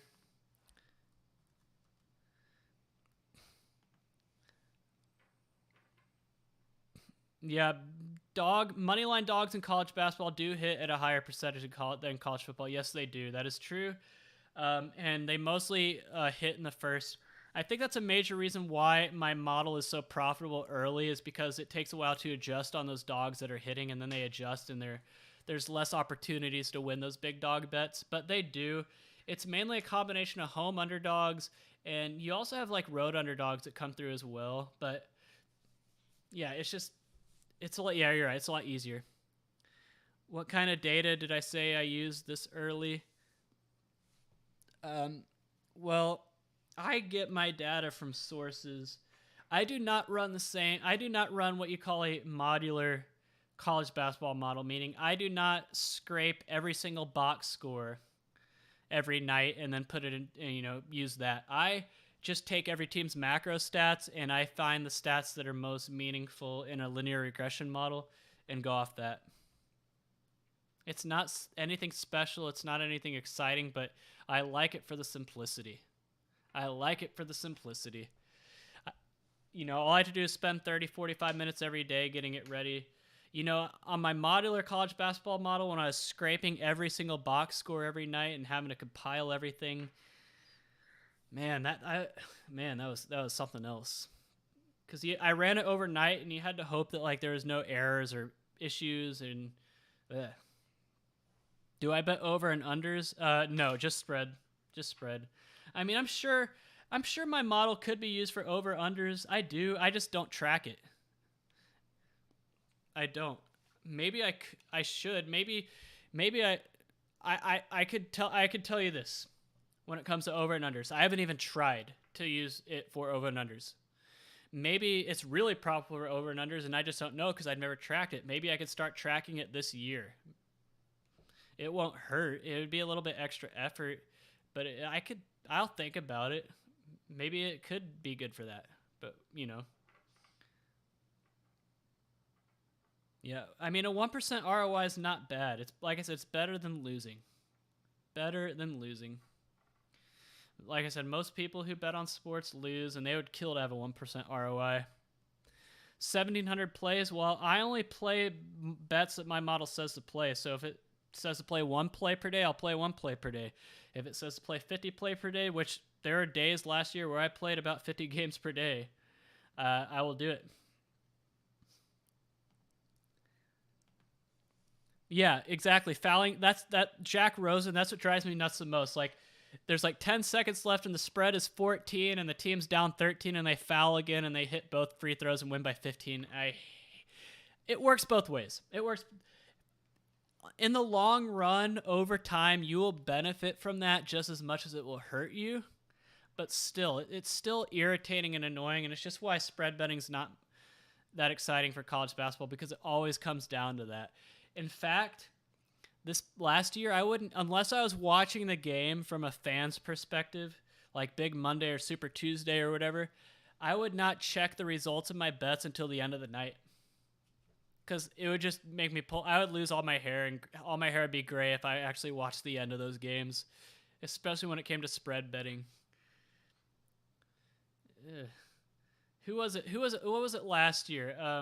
I think it was a game involving Wisconsin and somebody else. I'm going to look it up because I'll remember it as soon as I see it, who they're playing. But on Baseball Reference, or College Basketball Reference, but they're playing, I'm pretty sure it was Wisconsin, and they took all their starters out, and they just totally crapped the bed.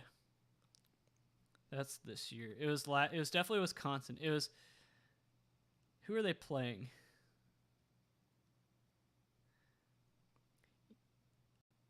It was, gosh.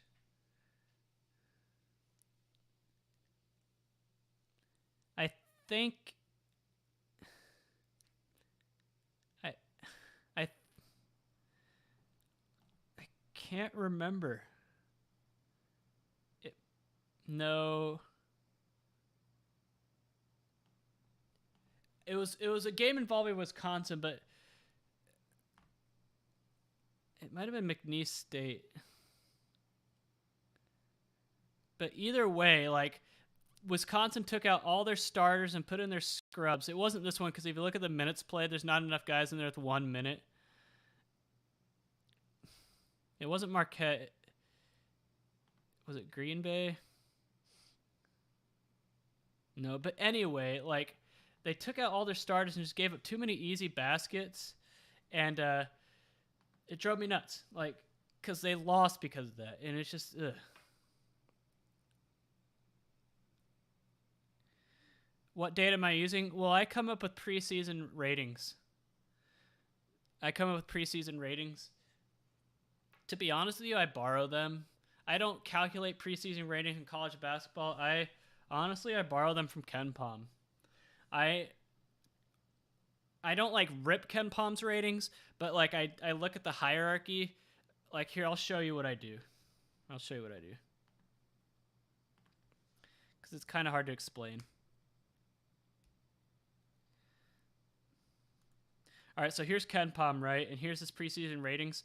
So if it's an offensive stat, I pretty much like apply the shift from, like I take all of everyone's stats from last year. So like Baylor had an adjusted offensive 113.5.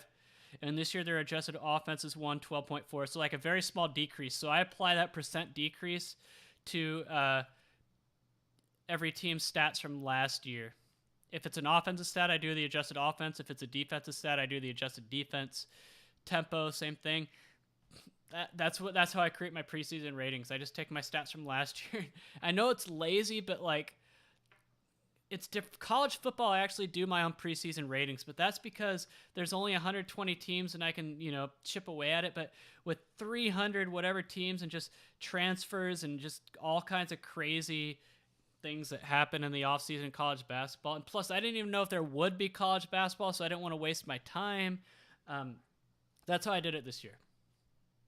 But like I said, you have the luxury of letting teams get games under their belt, so you don't even really need them. You don't. Like, after 2 weeks, I'll start using every team's actual stats anyway. So it's really just a lazy cut and paste job that I do just to get the ball rolling, and then I take it from there. I hope that answered your question.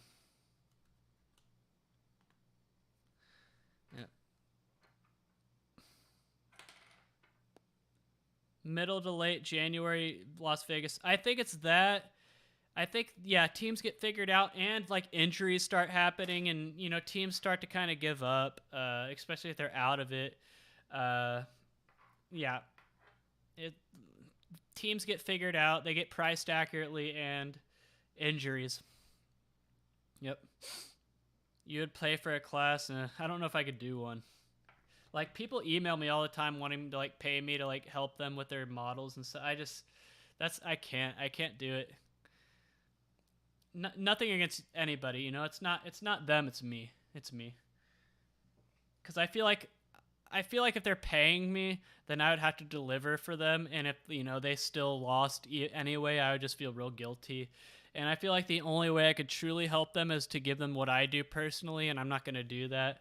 So that's why I don't do it.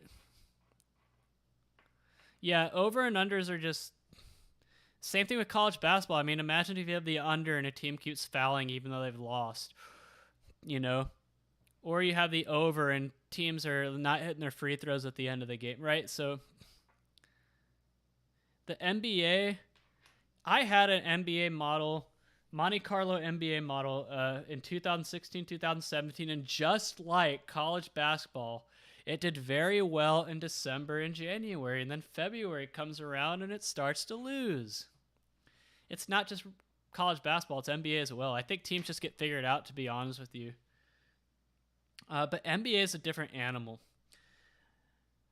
I haven't ruled out doing something for NBA this year. It probably won't be, it might be a betting model, I don't know, but me and my cousin have talked about it. My cousin, he played Division III basketball. He loves the NBA. He's a big Rockets fan. He lives in Houston. We've talked about building a daily fantasy model for the NBA this upcoming season, and I might do it.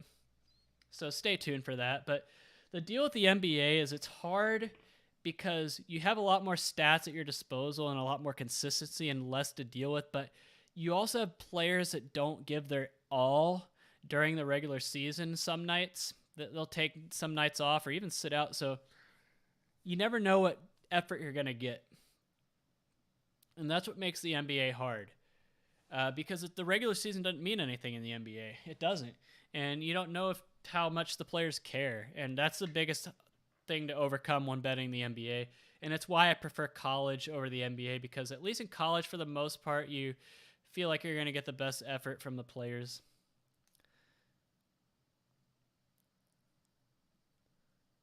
Yeah, I remember that Wisconsin Northwestern game. That was what, 3 years ago? Or was it Wisconsin or was it Michigan State? Right? Yeah, I know exactly what game we're talking about, Jack Rosen. Like Northwestern I think it was Michigan State, to be honest with you. I'm going to look that up because I'm going to go to, I love the site Sports Reference, by the way. It has all this that you need. All right, Big Ten, Northwestern. I'll remember the game when I see it. But that Northwestern team was kind of fun that year in 2017, 2018, because they had never made the tournament, and then they finally did. Or no, it was 2016, 2017. Yeah, they went 10-8 in the Big Ten, and they won their first round tournament game. But who did they come back? I think it was Michigan State. No, it wasn't Michigan State. Was it Michigan? Gosh, but yeah, I remember. I don't remember, but yeah, anyway. That was a lot of fun.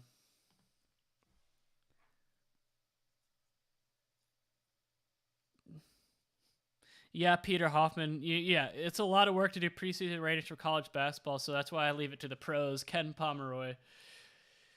Especially when you have other models that you're having to do. College baseball for me, college football, like I just didn't have the time. Yeah, returning minutes in last year's, it's a lot of work. Or you could just do what I do and just use Ken Palm's, borrow his.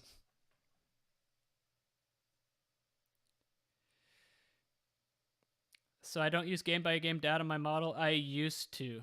I just use the team's macro. So here's what I do, Ben Andrews. I have every team's schedule, right? So I scrape every team's schedule off Sports Reference.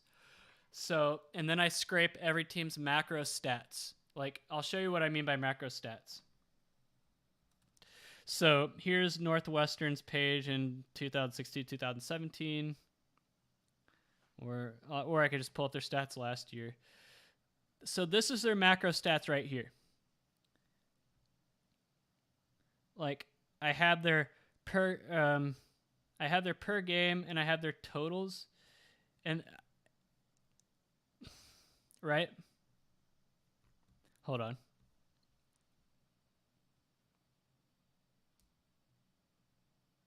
Yeah, so I have their per game, and then I have their totals, right? And from this, you can calculate a lot. This is why I love basketball, because this is all you really need to calculate a lot of stuff. You can calculate possession, like tempo and everything, and percentages and everything from just these stats right here. And so I take these stats and I convert them into your advanced stats, right? Let me zoom in on this in case you can't see it. Man, of course the ads zoom with you. Trying to get these banner ads out of the way so I can show you what I mean. Man.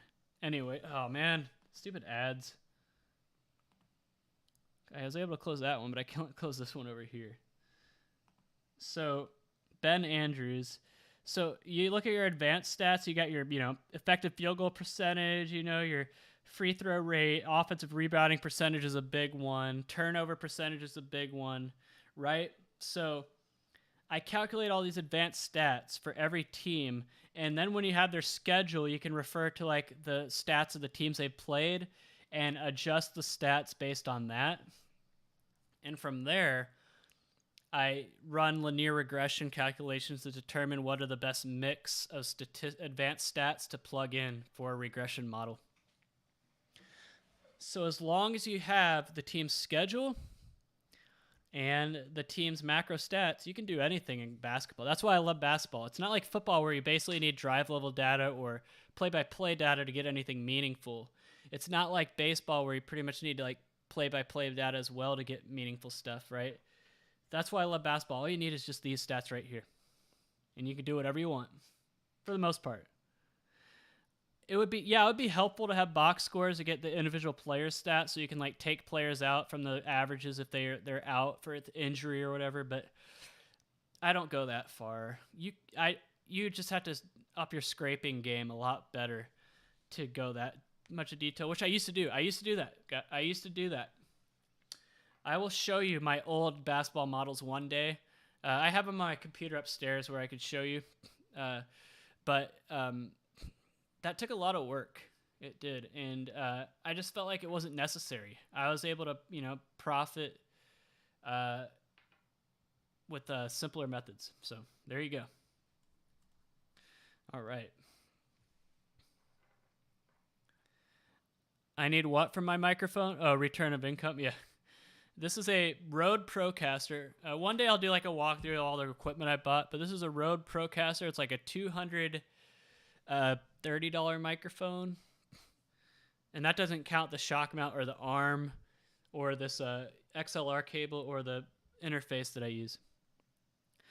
Yeah, the Rockets, I'm not a fan of James Harden. That's kind of something me and my cousin would joke about. I just hate his style. I hate how he would just purposely try. I called him the wacky inflatable arm flailing tube man because that's all he did. He would just drive to the basket and just flail around and try to draw a foul. And if your game and revolves around you having to shoot 30 free throws a game, your game is not one that I want to support. I'm sorry. That's why I could never get behind James Harden and the Rockets. And that's another thing I don't like about the NBA is just how selfish the players are, like demanding trades. Oh, I demand I be traded to the Nets. Like why the Nets of all teams, first of all? Yeah. I just feel like the NBA players are too selfish and self-centered these days. I don't watch it. I haven't watched an NBA game in years. I love college basketball, but I can't stand the NBA. I'll bet on it. If me and my cousin do end up making a daily fantasy model for NBA, I'll watch it, but I can't watch it otherwise.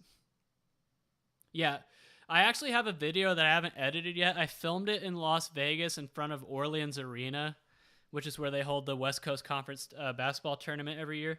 But I filmed it in front of Orleans Arena, and I did a video about why basketball is the best sport to do if you've never built a model before and you want to build your first sports betting model, why it should be basketball. I haven't edited it yet, though. It's still on I filmed it back in July, and I said I'll save it for a rainy day, but maybe I should, upload it soon The thing is, though, is that, like, if you watch that video I made that I just uploaded the other day about my favorite Las Vegas restaurants, that was when I was in Las Vegas back in July, and I brought my voice recorder, but I forgot the memory card for it, and so yeah, that's why the audio is kind of bad on those videos. Do I stay away from some picks if I'm aware of injuries, or you just trust the model and let it fly? That's a great question, Dr. Phillies Blunt. It's like a damned if you do, damned if you don't type of thing. What I've learned over time, I feel like I have a big enough sample size now, is that, how do I put it? It's really 50-50. Half the time you'll make the play and it'll still win, and half the times the injury will matter and it'll lose. So honestly, if it's a big enough injury, and by big enough I mean like a really critical player, I'll just skip it. I won't play it, even if the model says to. But if the model says to play against the team with the injury, yeah, I'll play it. Only if the model says to play the team with the injury. But like I said, half the time it wins and half the times it loses. And here's why. The spread is still set to be a 50-50 proposition. So, have I developed any model for fantasy sports? Yeah, search Jimmy Touchdown. Search my YouTube channel for my daily fantasy baseball model. I got to be honest with you, I had a lot of fun doing daily fantasy for baseball back in the summer. It just got to the point where I was losing too much money with it and had to shut it down. I needed to make some changes, and I just didn't have the time. I'll make the changes in the off season, and it'll be ready by next baseball season. But yeah, I have done a baseball fantasy sports model, and I have plans to make one for NBA this winter, because me and my cousin have talked about it. Yeah, Houston sports fan, so you're an Astros fan too, I'm guessing. Do I ever bet player props? I did it for baseball a few times with my baseball model this past year. But apart from that, no. I'm really interested about a profitable hockey model. I've never tried. That's the only major American sport I have not tried to build a model for. And I've always thought about doing it, but it sounds kind of a. I'm not. I like hockey. I'm a Stars fan. I used to cover the Stars when I worked for ESPN Radio, but I just don't know where I would begin with the hockey model. I don't feel like I'm well versed enough in hockey when it comes to statistics, hockey stats, to know what would be me. But that's what linear regression models are for, right? Yep. Why don't I create a model for NFL? Cody Sale, I actually have a video about why I don't bet NFL that I uploaded last year, but it might be a little outdated. But here's why. Here's the main reason I don't do a model for NFL betting. And that's because I just think the markets are too sharp. There's no value. There's no edges to be found. It's too hard. The markets are too efficient. There's nowhere to find an edge. Too hard. If I'm going to run a model during football season and I only have time to do one, I'd rather do college football where I feel like the markets are softer and there's more of an edge. And that's why I don't do NFL. I just don't think it's possible to beat it. It might be. I just don't think I can do it. Maybe there's someone out there who has. How do I put it? I have thought about doing one NFL for daily fantasy, but, I don't know. I'm not going to do it this year, but it has come across my mind before to try, but it doesn't seem like you get a good ROI out of it. Because I wouldn't start doing it until probably week 8 or so I can get enough sample size behind every team. Because it's very hard to do preseason ratings for NFL. But I would probably wait till like week 8, and you'd only have it for like 10 weeks and then the playoffs. So it just seems like the ROI for a NFL daily fantasy model would not be there. Like at least for NBA, you could do it every night, right? 7 days a week as opposed to you got the Thursday night game, the Monday night game, and Sunday game. So yeah.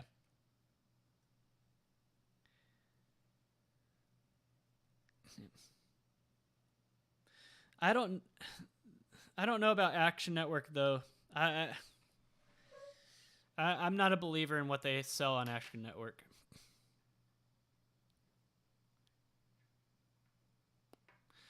For football, I don't know what LSTAX is.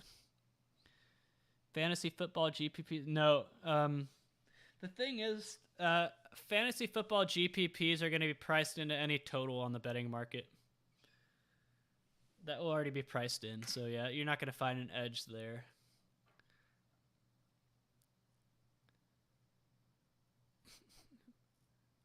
Why do I use my own model when I could use something like KenPom?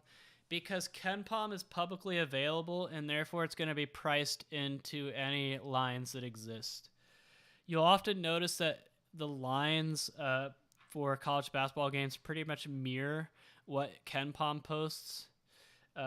Because so many people use KenPom to bet and it shapes the markets. It's probably the most popular statistics website for any sport out there is KenPom for college basketball. Like there's no equivalent for any other sport. And so it's priced into the market. So you have to, I'm not saying I ignore KenPom. Like I will admit that a lot of what I put in my own model is probably just what it is on KenPom, but you have to find a way to deviate from the norm. So let me put it this way, right? So daily fantasy, I'm going to use this as an analogy. Daily fantasy, the like contest you can enter where if you win first place, you win $1 million. And you know what they say, in order to win that top prize, you have to have a lineup that no one else has, because if you have a lineup that everybody else has, you pick all the obvious guys, you're just going to be right there with the pack and you're not going to be able to separate yourself. So in order to win those big contests, you have to roll the dice. And most of the time when you do that in a daily fantasy contest, you're going to finish in last place because you're picking like high risk, high reward players that 9 times out of 10 are not going to perform. But if you can catch lightning in a bottle and get those players to, actually execute the high reward part of their high risk, style, you can win the contest. And so that's kind of how it's like when you're betting college basketball. If you only use KenPom, you're not going to be able to separate yourself from what the lines are, because your lines are going to be right in line with what KenPom says. But if you can find other things to throw in the mix as well that will allow your lines to deviate from this consensus, then you have a chance to find an edge. And that's why I don't only use KenPom.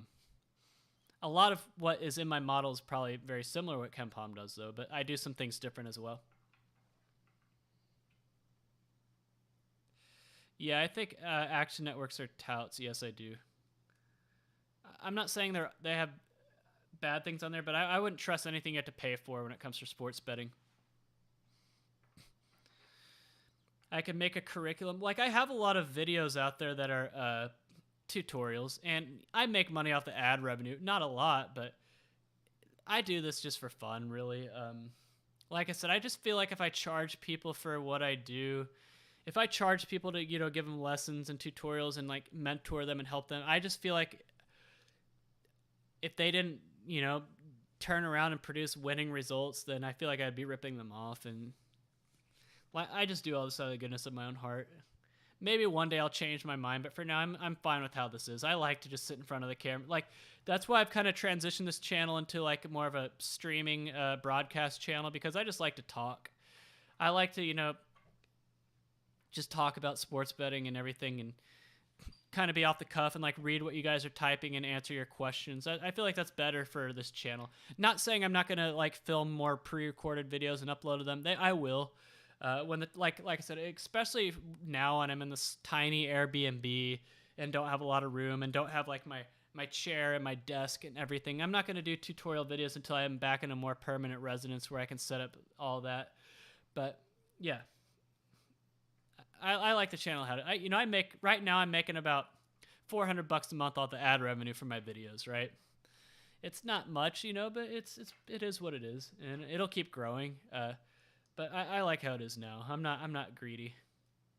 Like I get tons of people emailing me wanting me to do a sponsorship for them, and I've turned them down because I don't want to. It's not about the money for me. I care about the reputation of this channel more. So if I have some shady online sportsbook wanting me to, plug them, I'm not going to do it. I won't plug anything unless I personally use it myself.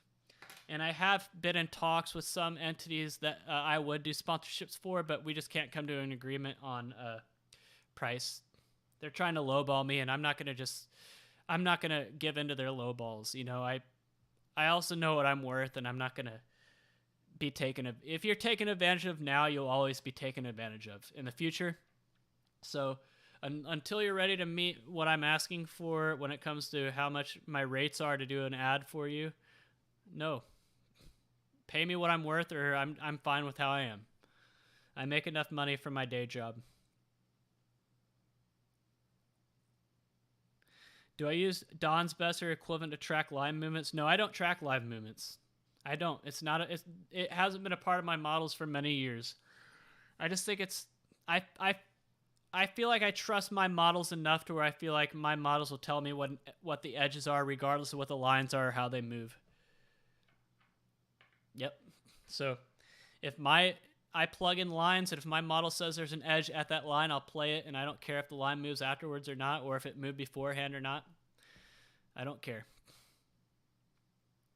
And so far, so good. I'm 3 years in a row profit of college football, and this year I'm like down, I think, 0.9 something units right now, so almost break even, and 2 straight seasons of winning in college basketball, so I'm not worried about it. Fantasy is all marketing. Yeah.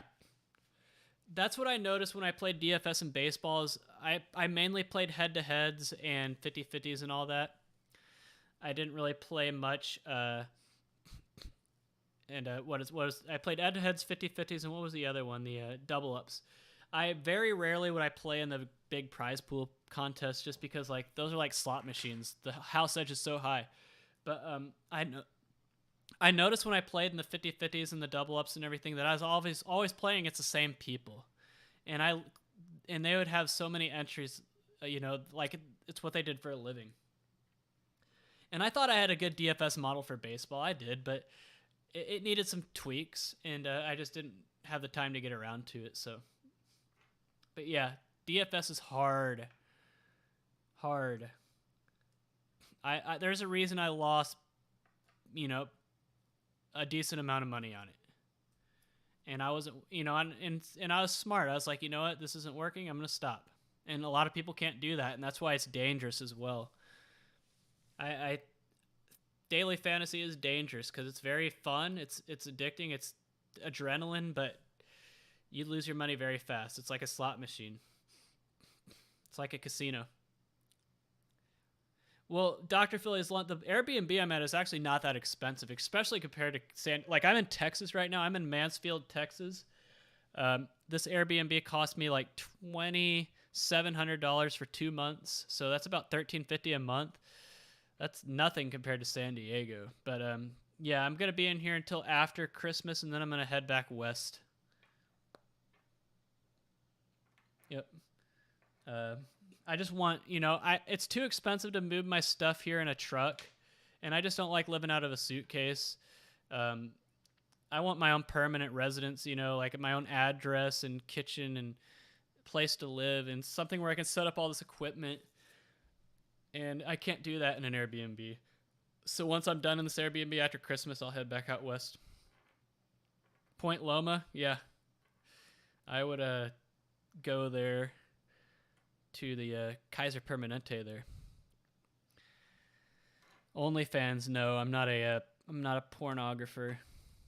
I can't believe there's men out there who pay money for OnlyFans. What a waste of money. Like a lot of people have told me I should do videos on dating strategy, like dating strategies. I'm not going to do it with the Sports Betting Truth brand, but there's a lot of people who trust me on dating advice and everything, and I can say this. If you paying money, a lot of people pay these OnlyFans accounts thinking if they pay this girl money that they'll have sex with them. That's not what's going to happen, guys. Here's a free dating tip from me. The more invested you are in a woman, the less invested she will be in you. She will sense your thirstiness and your neediness. She will know that you are so desperate that you're, the best way to win over a woman is to not care. And by that, I mean just like women have a radar, a sixth sense. They can detect how invested you are in her, and how into her you are, and like, how needy you are. They can sense all that, and it's the biggest turnoff for her. So in order to win over a woman, you cannot be invested. You have to be less invested in her than she is in you.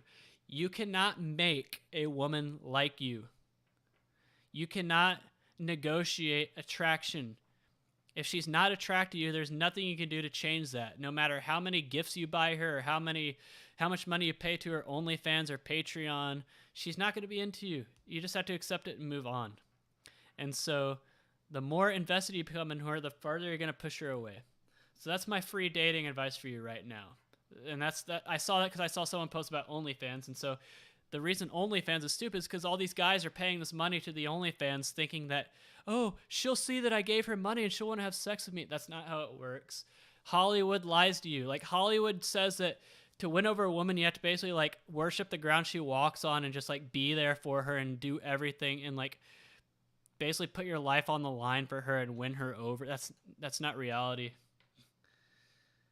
It's not reality. And I had to learn that the hard way. I used to be like that. I used to think that the best way to win over women was to just like totally invest yourself in her and like worship the ground she walks on. No, that is repellent.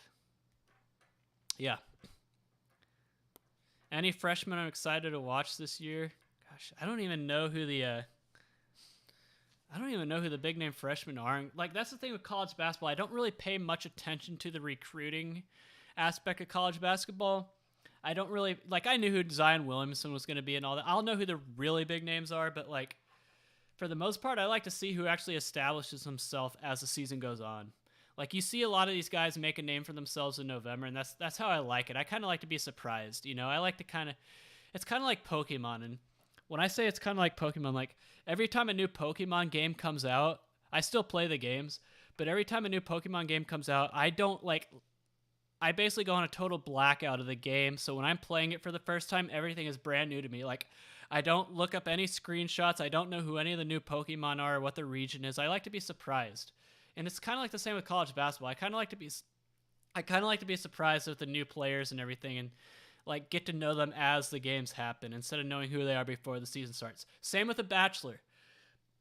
Now, I watch The Bachelor and The Bachelorette because I have to for work. It's one of the shows I'm assigned to. But I like to not know who the contestants are until I'm actually watching it for the first time. So, yeah. Yeah. Stereotyping women. Yeah, no, yeah.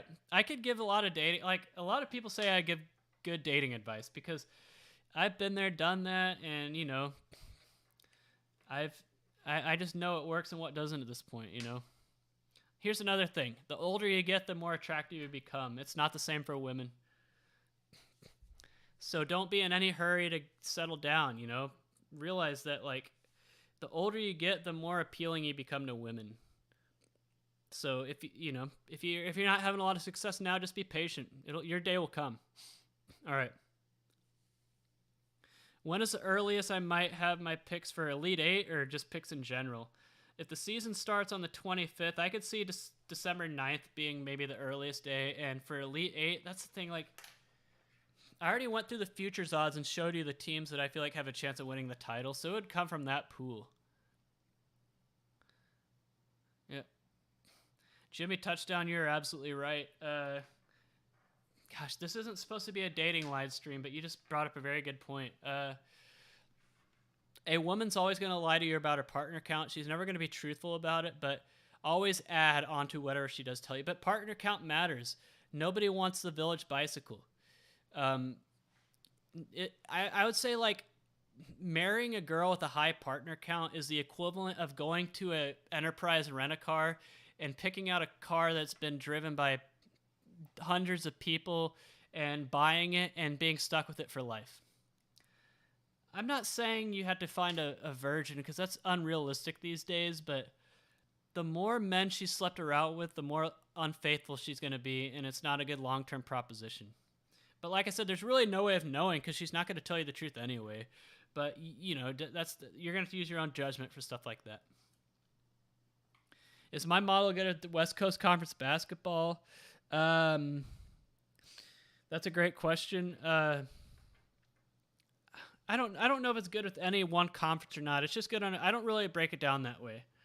I bet how it bets. Although I did bet on University of San Diego last year a few times, and I never remember them really coming through for me. So I could tell you that because I remember I actually went to their game when they played Gonzaga at Jenny Craig Pavilion, and they were down like 51-16 at halftime or something like that. They're not good.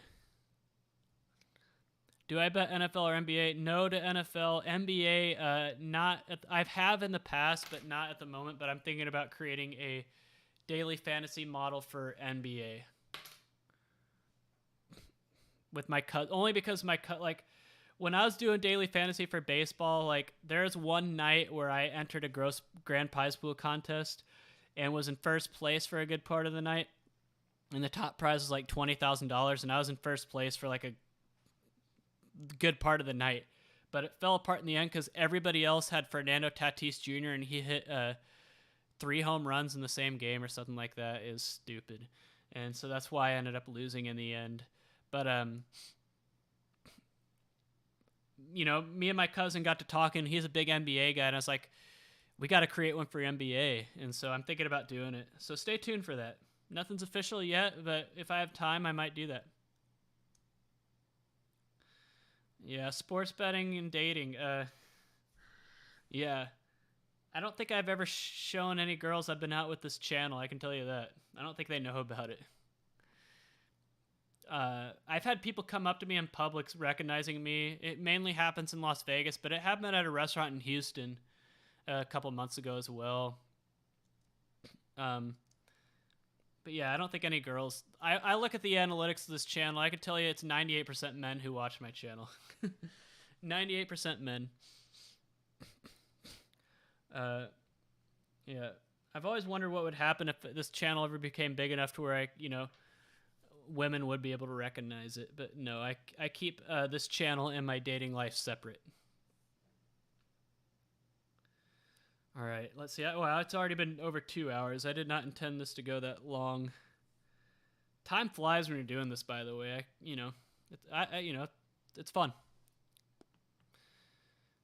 Yeah, they hate sports betting probably. I don't talk about it with them. I don't think any girl I've dated has ever known about my sports betting adventures.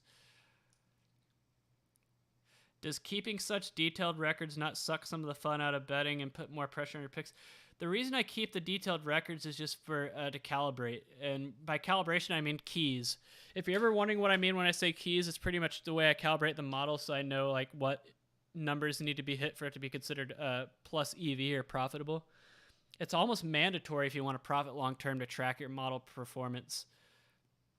You don't really have a choice. Syndicates still exist. Yeah, they exist. I don't know how many of them are worth it or any good, but they exist. Like, you can call yourself a syndicate if you... That's the thing. A lot of people call themselves professional sports bettors or professional poker players, right? A lot of people do that. But just because you call yourself a professional does not mean you're a winner. Like, there's a lot of people who call themselves I used to live in Las Vegas. There's a lot of people who say they're professional poker players and they're losers. And I'm sure the syndicates are the same way. They could say, yeah, I'm in a syndicate or I run a syndicate, but it doesn't mean they win. Do I date sisters? What does that mean? Well, Chalaman, for now, it's going to be more streams just because, you know, first of all, I don't really have anywhere to vlog. Pre-recorded videos, I'll probably record some of those too. They're not done, you know. I just like this format better. Because the main reason is because I don't have to edit. Editing takes a while. Editing, you know, takes a while. And so there's a lot to it. So this is just easier. And I feel it also suits the style of the channel better. But I'll do more pre-recorded videos. Don't worry. Yeah, that's good. JHW3D. Not bad. Man.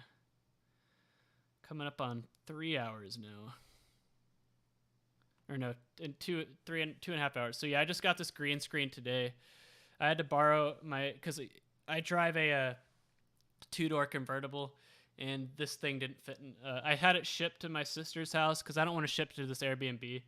So I went to go pick it up, and I realized it wouldn't fit in my car, so I had to borrow my sister's SUV to get it here. This green screen, just put it up today. Do I date black chicks? I'm going to be honest with you and just no. Like, I don't think it's racist to say no. Everyone has a type, you know? Everyone has a type, and I'm just not attracted to black, you know, I don't think that's racist. You know? I wouldn't be offended if a woman said she wasn't attracted to white men, you know? Everyone has a type, everyone has preferences. It's okay to have preferences. You know, I'm not attracted to women with tattoos, you know? Does that make me a bigot? No. It's just a tattoo is a deal breaker for me. I'm sorry. That's just how it is. A syndicate is like a group of people. It would kind of be like if me and other people got together and like consorted on picks. You know, a syndicate, like we kind of shared information and made picks as a group. That's pretty much all it is. Who's the slimiest tout in the industry? Oh man, don't even get me started. Who's the, like, that's like slimiest tout in the industry? That's like trying to pick who's the, oh man. That's like trying to pick who's the worst country music artist. There's just so much to choose from. I hate country music, by the way. Oh man, there is just so much to choose from. Oh god. I would have to say the slimiest. I don't know if RJ Bell's a tout because I don't think he actually does the picks. He's just kind of like the brains behind his operation. I hate all the people at Wager Talk though. Wager Talk is pretty much former pregame touts who like created their own service. I hated Johnny Detroit, whatever he calls himself now, but he was like the main barker for RJ Bell back in the day, but I don't like whatever he calls himself now. I don't like Marco D'Angelo. I don't like Dave Koken. I don't like Steven Nover. I don't like... Oh gosh, they're all bad. They're all bad. Models for tennis or soccer? I'm sure there are. I just wouldn't be an expert on that, especially soccer. I know enough about tennis where I could probably try one day, but I never watched soccer. But yeah, there's probably good models for both. Yeah, the sportsbook Reddit, there can be some good things on there, but I just hate how they like bandwagon touts. Like someone will go on a hot run on Twitter, Instagram, and everyone will just like not shut up about. Like there's a guy during college basketball season last year like chasing payments or something, and everyone treated him like he was a god, right? Like his picks could do no wrong. And anytime anyone ever tried to like call out this chasing payments guy for losing, because he ended up being negative after a while, like the person would just get heavily downvoted and everything. It's like, I think the current talent of the flavor of the month right now over there is another guy. It's like I feel like they get too cultish about their touts. Like that was the thing. They kept saying this is the way when it come to chasing payments, and I just drove me nuts. Vegas Dave, he sucks. My best play in college, it was a scout team catch I made. The first practice I had after getting swine flu, I was running scout team and I ran like a corner route, and I made like a one-handed catch over one of our corners. It was awesome. I wish I still had that on video. I used to, but I lost it in a hard drive crash. Yeah, Dave Koken. Oh my god. Don't get me started. Yeah, all the Barstool guys are touts as well who suck. Vegas Insider and covers trash. That's the thing about these touts is you find them on multiple websites. My best play actually made an actual game.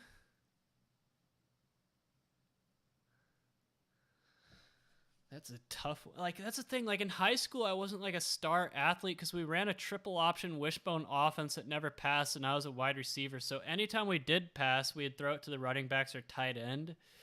I caught 3 passes my senior year, and all of them were, like, short passes that were really... I would probably say I was on the kickoff team in high school, and we did an onside kick, and I blasted the guy in front of me, and we recovered it and scored and hit a 2-point conversion to win. That would probably be it, honestly. Every time I was in the game at TCU, we just ran up the middle and I blocked.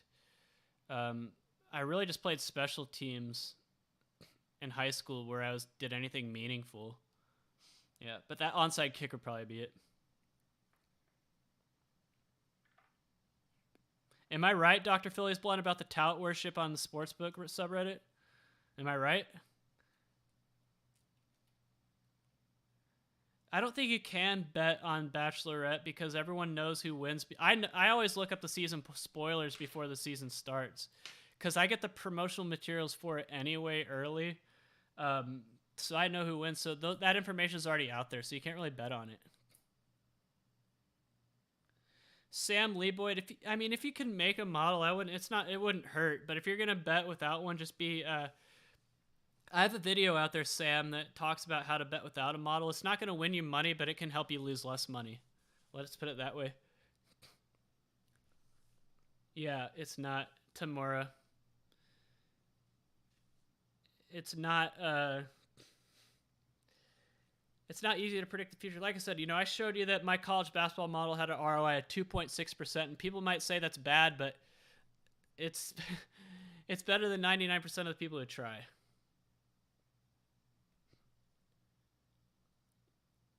Yeah, Dr. Philly's Blood. I think that the issue I had is more so actual good content being posted there being buried by the tout worship. Because you can find some good stuff there. I mean, the Sportsbook subreddit was kind of like the starting point for this channel. Because someone posted my videos there very early on in this channel's life, and I got a lot of subscribers from there. Alright, it's been 2.5 hours. I think I'm going to hang it up. I might be back tomorrow or Tuesday for some more talk. Probably talk about college football. The Contrarianville, yeah, Joel Norris, Contrarianville, yeah, they're a big inspiration for this channel. Although I don't know what happened to Groovin Mahooven. Like, what happened to him? Let me look up his Twitter.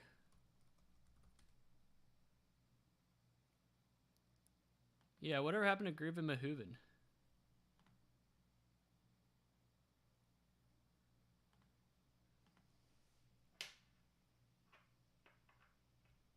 Yeah, I might come by the Discord then, Dr. Philly's Blunt. If I'm not, I might be banned from there though. Like banned site-wide from Discord. You get big tech bans you these days for wrong think. All right, yeah, it's been 2.5 hours. I'm gonna start wrapping it up here. My voice is starting to get a little dry, my throat. But yeah, I might be back tomorrow or Tuesday for some more talk. Probably some college football. I want to give my thoughts on college football. Update on my progress as well. All right, thanks everybody for making the stream a success. Wow, 511, nice. 511 viewers, unique viewers. That's not bad. All right, everybody, this is